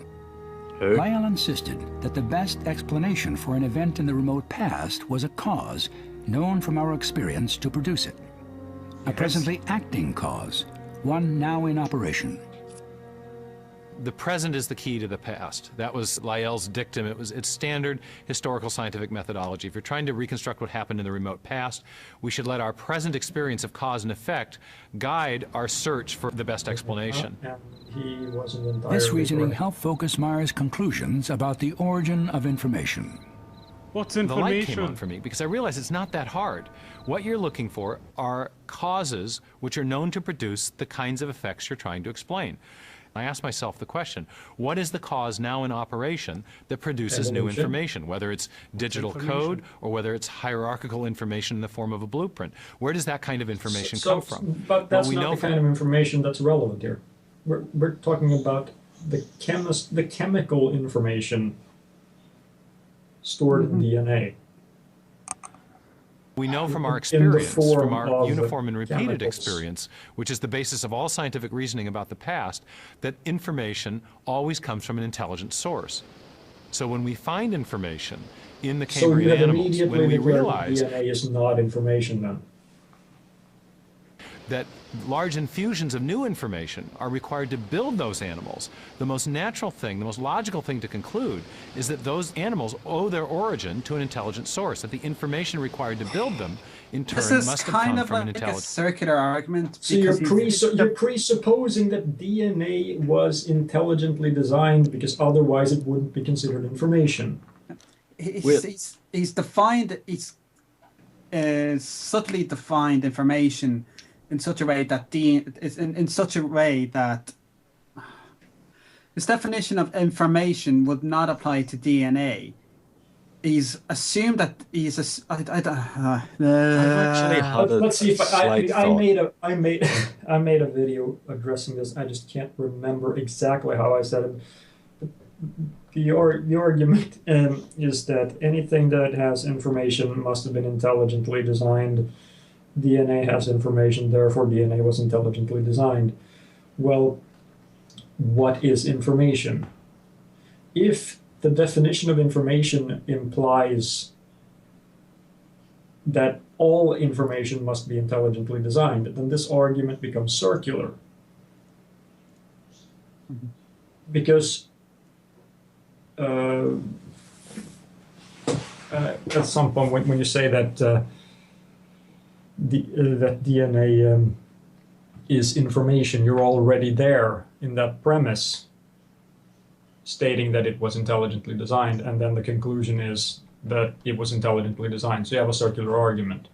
Basically, you need to be able to actually, within the premises of the argument, explain what type of information is intrinsically intelligently designed and why, before you can come to the conclusion that DNA's particular type of information is intelligently designed. You have to demonstrate that as well, that the DNA's type of information is exactly that kind of information, instead of just saying that all information is that, because then, again, we come to the problem, how do you define information? Because if you define information in certain ways, such as the way that they define DNA information, you can say that a variety of things are information that must be intelligently designed that don't really make any sense, like, for instance, weather patterns, things like that. The things that we would not actually say are intelligently designed no matter what would fall under that jurisdiction. So we can't really do that. One little thing I've actually thought of earlier, and even not that long ago, we were taking the piss out of their clock where everything happens in just a tick of the clock and so forth. The guy mentioned that for, what was it, from 6 to... basically for over 12 hours of this clock, there was nothing but bacteria and so forth. Or in 6 hours there was nothing, and then there was bacteria, and then it all went haywire and so forth in the Cambrian explosion that they don't shut the fuck up about. In that time, I'm sure there was a lot of DNA being tested, seeing what works, what doesn't. If you give 100 monkeys 100 typewriters in an endless period of time, they will write the entire works of Shakespeare. It had a massive period of time on their weird clock of the ages type thing. And no competition. Yeah, and no competition. You've hit on something else there as well, Pumpkin, is that not only did it have a lot of time, it had a lot of organisms. This wasn't just one organism. Or, branching off. There are lots of... It's a population. It's not a single one thing. So, again, in trying to load the gun to kill evolution, they have just shot themselves in the foot again. Or in this case, the face. They've just completely killed. Oh, I have a feeling that's coming very soon. Can I just say that this film has got so bad, I normally watch everything with my dog on the sofa, and she's absolutely fine with anything. But it's got so bad that she's actually hidden herself behind the cabinet of the TV and has skulked herself away. Is this the puppy that I'm going to kill? Yeah. When even my dog won't watch your shit, you know it's bad. All right, carry on. As I've reflected on this over the years, I've realized that the same reasoning that applies to the origin of biological information also applies to the origin of the other key features of the Cambrian explosion.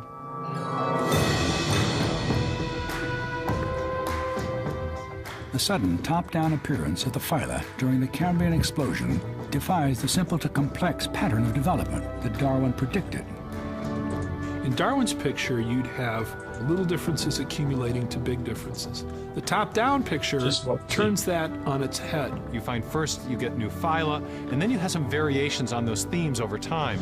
But the new form, the big differences, appear right from the beginning in the fossil record. If you consider the possibility of design, you realize that that pattern makes perfect sense, because we see in our own history of technology this same pattern of top-down appearance in new forms. You're always working from your high-level objective to your details in order to accomplish the high-level objective. Only intelligence can visualize a complex endpoint and bring together everything that's needed to actualize that endpoint. There is no endpoint. The body design is evident in the Cambrian animals. Are these idiots actually saying that these creatures were so intelligent that they could control their own evolutionary future? Is that what they're saying? Or no. I mean, are they gonna drop the G-bomb? No, they won't. No, it's intelligent design. Because the purpose of this isn't to drop the G-bomb. The purpose of this is to establish doubt prior, so that in later installments they can then drop the G-bomb as, this is an idea, right? That's what they're doing. I think First step, create doubt. Second step, create an alternate solution to the doubt, regardless of how viable it is scientifically.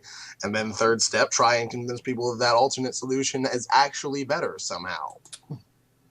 But they even seem to have dropped the A-bomb. So they've dropped in strong anthropocentrism from what it seems. They're saying that there's some endpoint to evolution. You just said, who else but an intelligent designer could visualize this endpoint? But we're not at an endpoint, and they've not demonstrated that we're at an endpoint of evolution. Continue to appear in different species throughout the history of life. Yet though these species share common body plans, they are not connected by a continuous line of intermediate material forms. The continuity that explains that consistency of form. I think they've said this somewhere before in this documentary or cockumentary or whatever. And are they actually suggesting that we should find a they're literally asking for a crocoduck. That's the best I could say. Yeah. They are literally asking for a crocoduck.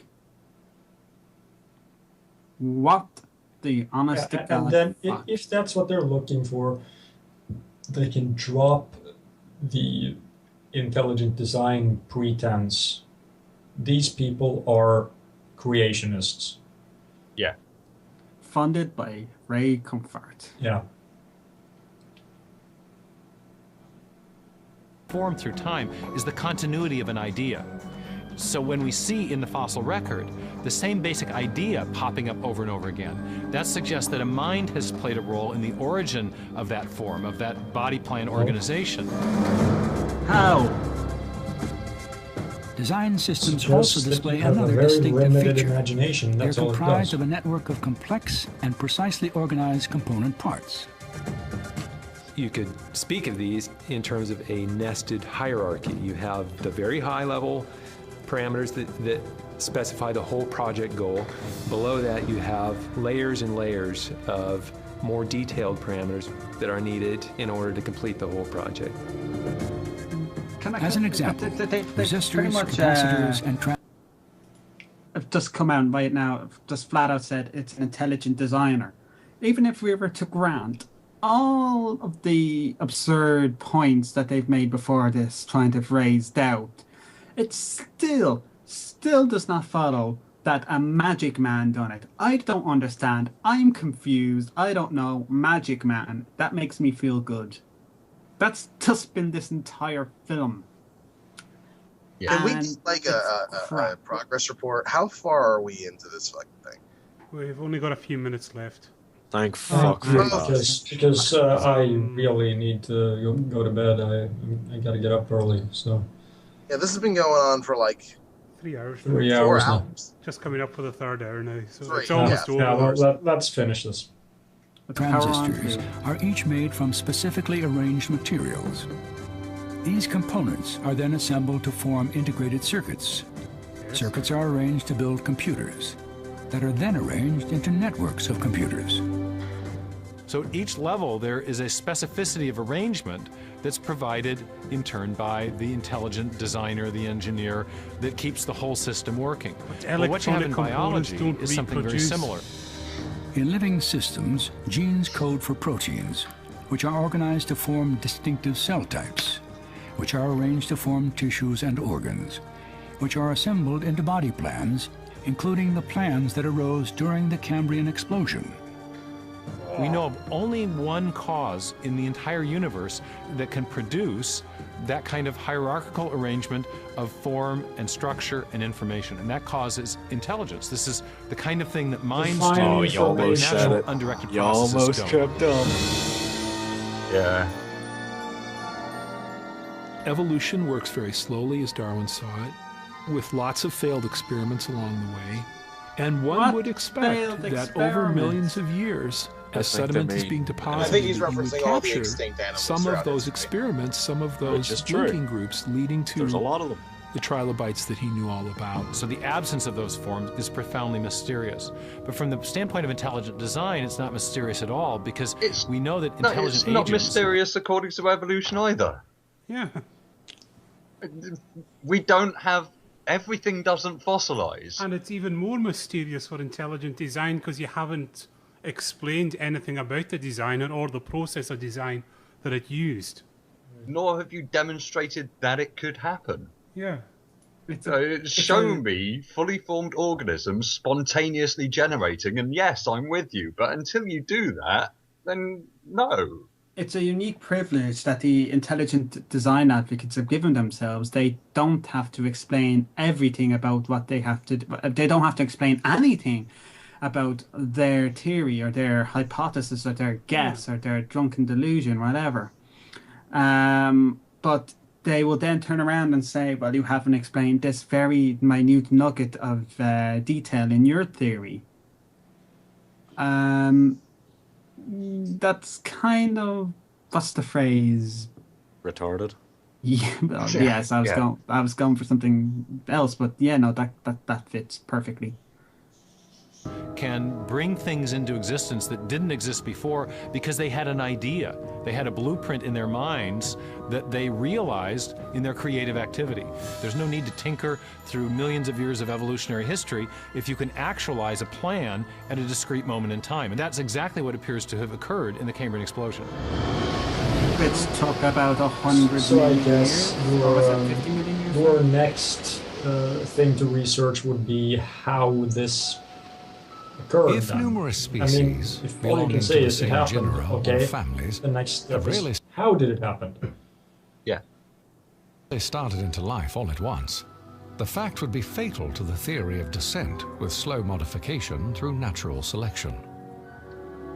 No aspect of the natural world troubled Charles Darwin more than the Cambrian fossil record and the explosion of life it revealed.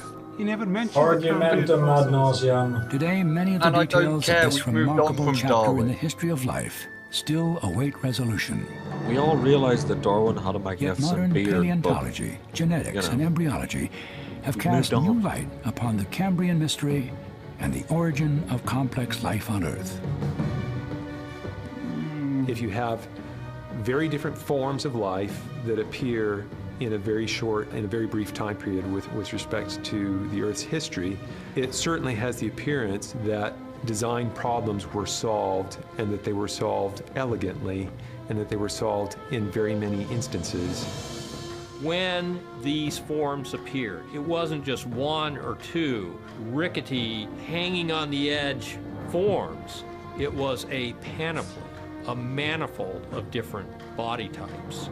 It does have an explanation if you regard, in addition to matter and energy in the universe, information as being just as important, if not more important. Define information. And that is where and I can think probably intelligent tell you design what's theory wrong with it, comes but into as play. long as you refuse to do I think that, to build an animal, the kind of process that the evidence requires is a process that can look into the future and bring everything together to actualize something like a trilobite or a chordate or a mollusk Yeah, no or one the other says different that's how forms it that we see in the works. Cambrian explosion.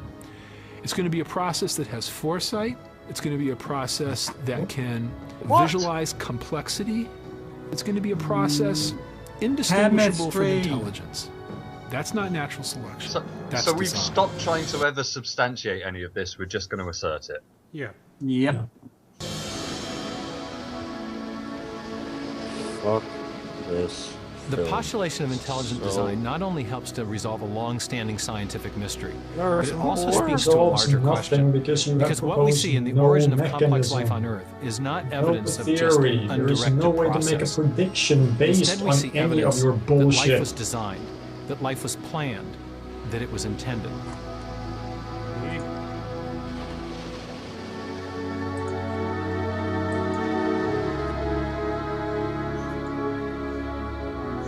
Yes, Darwin was being honest, he didn't have an answer.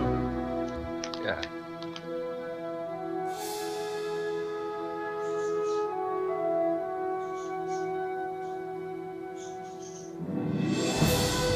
There's an awful lot of that. There's the whole idea of let's attack science because it doesn't pretend to have answers that it doesn't have. Yeah. But that's it. Thank fuck. Yeah.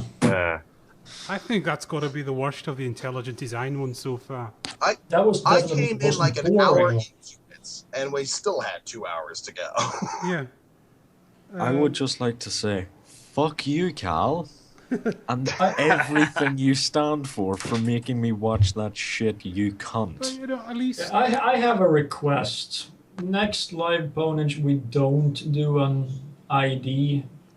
Well, I would like us to finish off all the ID films. There's only Yeah, two. but they're all the same. It's just that they're all worse than the next. I will give the Privileged Planet was easier to address because they did actually... They got straight into the arguments with that. Yeah. This was just... They almost did this This nature was document. just, you know, I wanted to do the Monty Python get on with it thing so many times. Let's do something. Let's do something that's a lot more laughably crazy next time. Let's do the principle. Woohoo! I think that's still too new. I think. Yeah, and I've still got to get a hold of a good quality copy of it. No, just I might as well say this for everyone. We are planning to do something with the principle. We're going to do like what we did with God's Not Dead. I think we're going to do a commentary for it. And yes, everyone, I know you're going to say this. Cool Hard Logic has agreed to join us for that. So. Yeah, we're gonna drag in kicking or screaming. Yes. He's never going to be the same again. He said he's very interested, and we've got to run through the whole thing of how it all works. But yeah, hopefully he's going to be involved in that. So I don't know, chat room. If you have any suggestions for live ponage, send them in to us, and we'll look them over. So okay, we'll take a break from it. We've got to finish off the intelligent design movies at some point. So No, we don't. Yes, No, we we do. don't. No, just so we've done the lot. No, fuck off, we don't.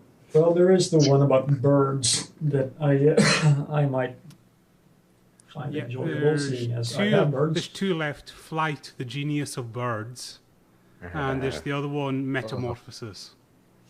Meta where? Metamorphosis. Oh, fuck. And they actually have another one. They're making one right now called Living Waters. And No. It's, No. It's about abiogenesis. Oh. Well, at least that's going to be a little different. That's not going to be intelligent design, though. That's going to be a creationist thing, isn't it? No, it is intelligent. They're saying it's intelligent design. No, intelligent design in the oceans of the Earth. Sorry, I thought it said origin on Earth. Now there are so many other types of pseudoscience that we could bash, you know. Yeah. Space Jews. Yeah, I'm quite up for some sacred geometry, spirit science shit. Is there not a spirit science movie? Well, there's the Yeah, history. that's just history movie. Is that just all the other those episodes? movies are just episodes Compiled edited together. Okay. Yeah. So there's nothing there that I haven't completely destroyed anyway. We could watch all the speeches of Ian Paisley. You'll fucking kill yourself after 10 minutes. I guarantee it. What, 10 minutes of just no, no, no? No, 10 minutes of a guy from Northern Ireland who despises drinking, fucking, and fighting. Well, actually, he liked fighting a lot. But the other things that make Ireland great, he despised them. That's why everyone was glad he's dead. Ding dong, the dick is dead. I don't know. One thing I would be interested in doing, especially if Lundy was there at the time, is let's watch a William Lane Craig debate. Yeah, that would be interesting. Either that or just a lecture. Yeah, a lecture probably. Yeah, a lecture would be even better because then we don't have to skip the other guys. But yeah. Well, if we're going for lectures, why not? Sheldrake. That'll be a fun one. Yeah, but at the very least, Craig has like a lot more of an air of legitimacy, being a professional philosopher. I'm seeing some suggestions, and there's like our own response to House of Numbers, maybe. I don't know. I mean, Miles' power already just did that one shit. I'd probably just end up repeating a lot of the shit that he said. And people are mentioning doing 9/11 truther documentaries. So I have no That'd idea. be fun. What's that? Yeah, we've kind of avoided it for the time being, but... Ooh, if we do 9/11 truther documentaries, then we can use that as an application to join the Illuminati, and then we can become corporate shills. Yeah. And get paid. Probably if we... Mean needs more cash. Yeah, if we do something like Loose Change... Oh, the chat room will be lots of fun that night. Because we'll have conspirators by the... Oh, I don't know. Yeah, that's the thing about conspiracy theorists. They are so... they're so extremely violent when it comes to defending their beliefs. I mean... No, the one thing I think is the caps lock purger will just go into meltdown that night. Yeah. We broke Vaughn. Was there a chemtrails video? Oh yeah, there will be. Any kind of dumb belief. There's a documentary. Oh, what about that video? What about that movie, Seeds of Death? Yeah, Zeitgeist is just being mentioned. Yep. Zeitgeist is a good one to do too. Yeah, I'm up for Zeitgeist. Yeah, especially since Zeitgeist actually has like a few sections in it that like some new atheists actually think are fairly legitimate. Yeah. Well, I say just PM us or email us your suggestions for the next one, because I think we might be able to fit in another 2 before the end of the year, 2 live ponages. I would just like to say, PM the other ones. The first one of you fuckers that sends me anything to do with spirit science, chemtrails, or any form of conspiracy, I will hunt you down with a baseball bat. No, like I say, I think we'll try and get one done the end of this month, and I think it's customary that we always finish out the year with one, and then we begin the new year with another one as well. Yeah. That's kind of our tradition here. I just have to quickly mention Seed to Death because that one has Mike Adams rapping in it. Oh, God. No. Fuck off. Come on, rapping Mike Adams. That's awesome. That's hell. That is the thing that hell is made from. Yep. Touche. I don't know if there's anything else we're going on about. Yeah, just to say, very sorry for the delays in getting new episodes of the standard show out. There's just a lot of things going on behind. We're trying to get everything into order and then falling into a schedule show. So next week there should be a new episode out. We've already got bits recorded. I had visitors and I think we all got very busy the last month, but we really do want to get back to regular recordings, and we're sorry for holding up on that. And also, Sorry. yeah, we might as well say... Are we going to do the whole the first airing goes on one? Yeah. So we get audience interaction. Yeah. I mean, so I think that would be a lot of fun. Yeah. I was just... And also, I mean, we might as well mention this. We're looking for new team members, especially if you're based in the States. We'd love to hear from you. It'd be great to have some more people in my time zone because with these guys mainly being Europeans. Yeah, and also Yes, with us being better. With you having like your little future clocks. Yeah. No, but also it's the only other person we really have stateside that's regular is Sheila, and Sheila is a mum of 3, so you can imagine her time is, quite rare at the best of times. So if there are other people stateside who are interested in joining us, because then we get both sides of the pond covered. And There's actually a good point. Some of the people in chat are saying, Lundy, why don't you just move to Europe? Oh, because I have the money to do that. Steal some. Go away.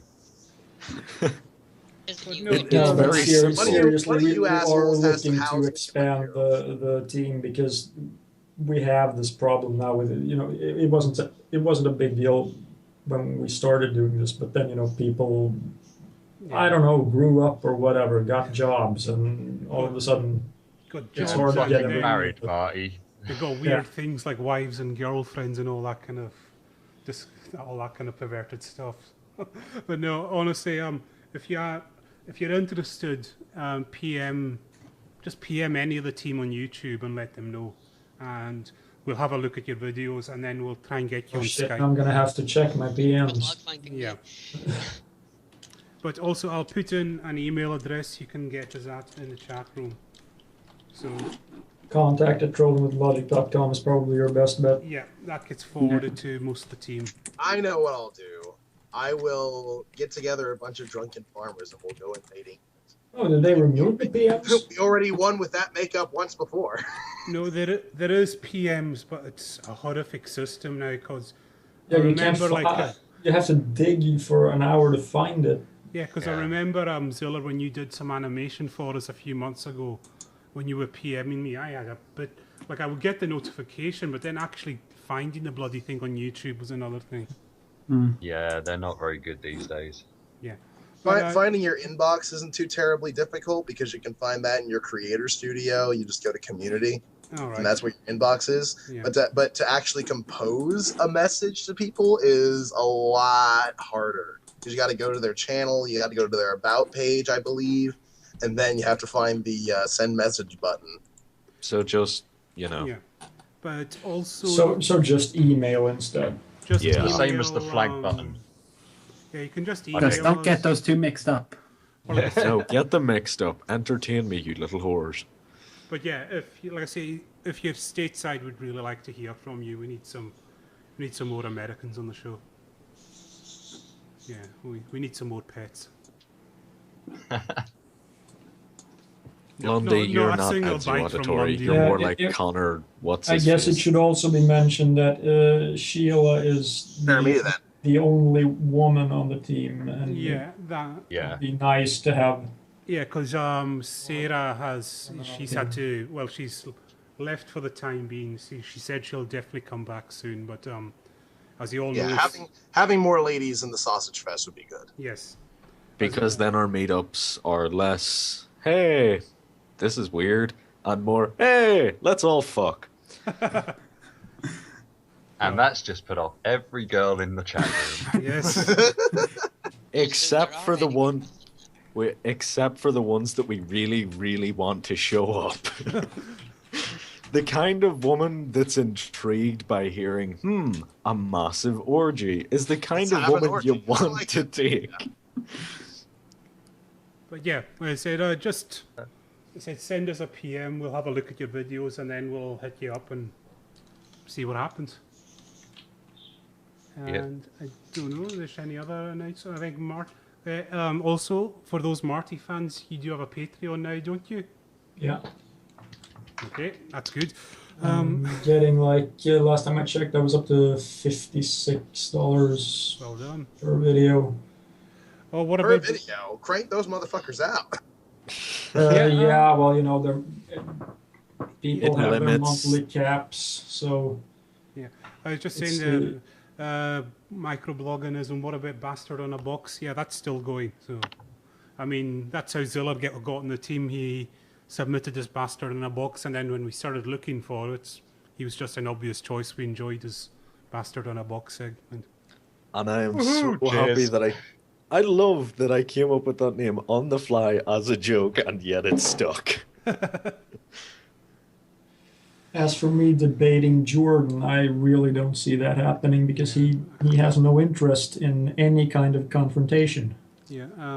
Also, with regards to debates, It affects his chakra levels Yeah.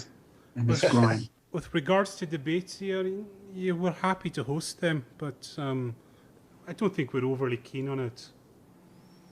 Yeah, it would have to be something. I don't think if I were to do a debate, it would probably not be as a member of Trolling with Logic. Yeah. I think if I was to do a debate, it wouldn't so much be a debate as a fucking slagging match, shouting session, and drinking game. I was going to go with more bar brawl, but... Well, that too, but, you know. Like I it's say, hard to connect a fist through the internet. Like I say, debates, for me, like the whole structured debates, they're good entertainment. I mean, that's how I view them, but it's like Matt Dillahunt, he said it's discussions that are a lot better when you have a proper back and forth and, you're just... Yeah, but that requires honesty from both sides. Yeah, and a strong moderator. Kind of why I like that debate I did recently with that War Corps fella. I mean, we didn't have a moderator or anything. It was just us going at it. It actually was a lot better than I expected it to be. Yeah, I was stunned when I saw, because I thought he comes off as maybe being a misguided guy, but he's kind of genuine at least. He seemed like quite an amiable guy. Like, I was expecting him to do his whole ranting and raving thing over you. Yeah, way different from his actual videos where he's just like, motherfuckers, cock, want to drink some beer and look tough. Yep. And Drinking beer would be nice. Yes, it is. And yeah, also, but he drinks like Budweiser. Drinking in general would be really nice right now. However, I need to go to bed because I actually need to get a few hours of sleep before I go to work tomorrow. All right. So I'm going to call it a night now, guys. Night, guys. Bye-bye. Night. Bye, everyone. Bye, chat room. Goodbye, Mortimer. Have a wonderful time. Now you can slag him off properly, the pumpkin. Oh, is he fucked off? Yeah. Thank fuck that Norwegian cunt is gone. I just keep waiting for the war drums and the long ships to start sailing past.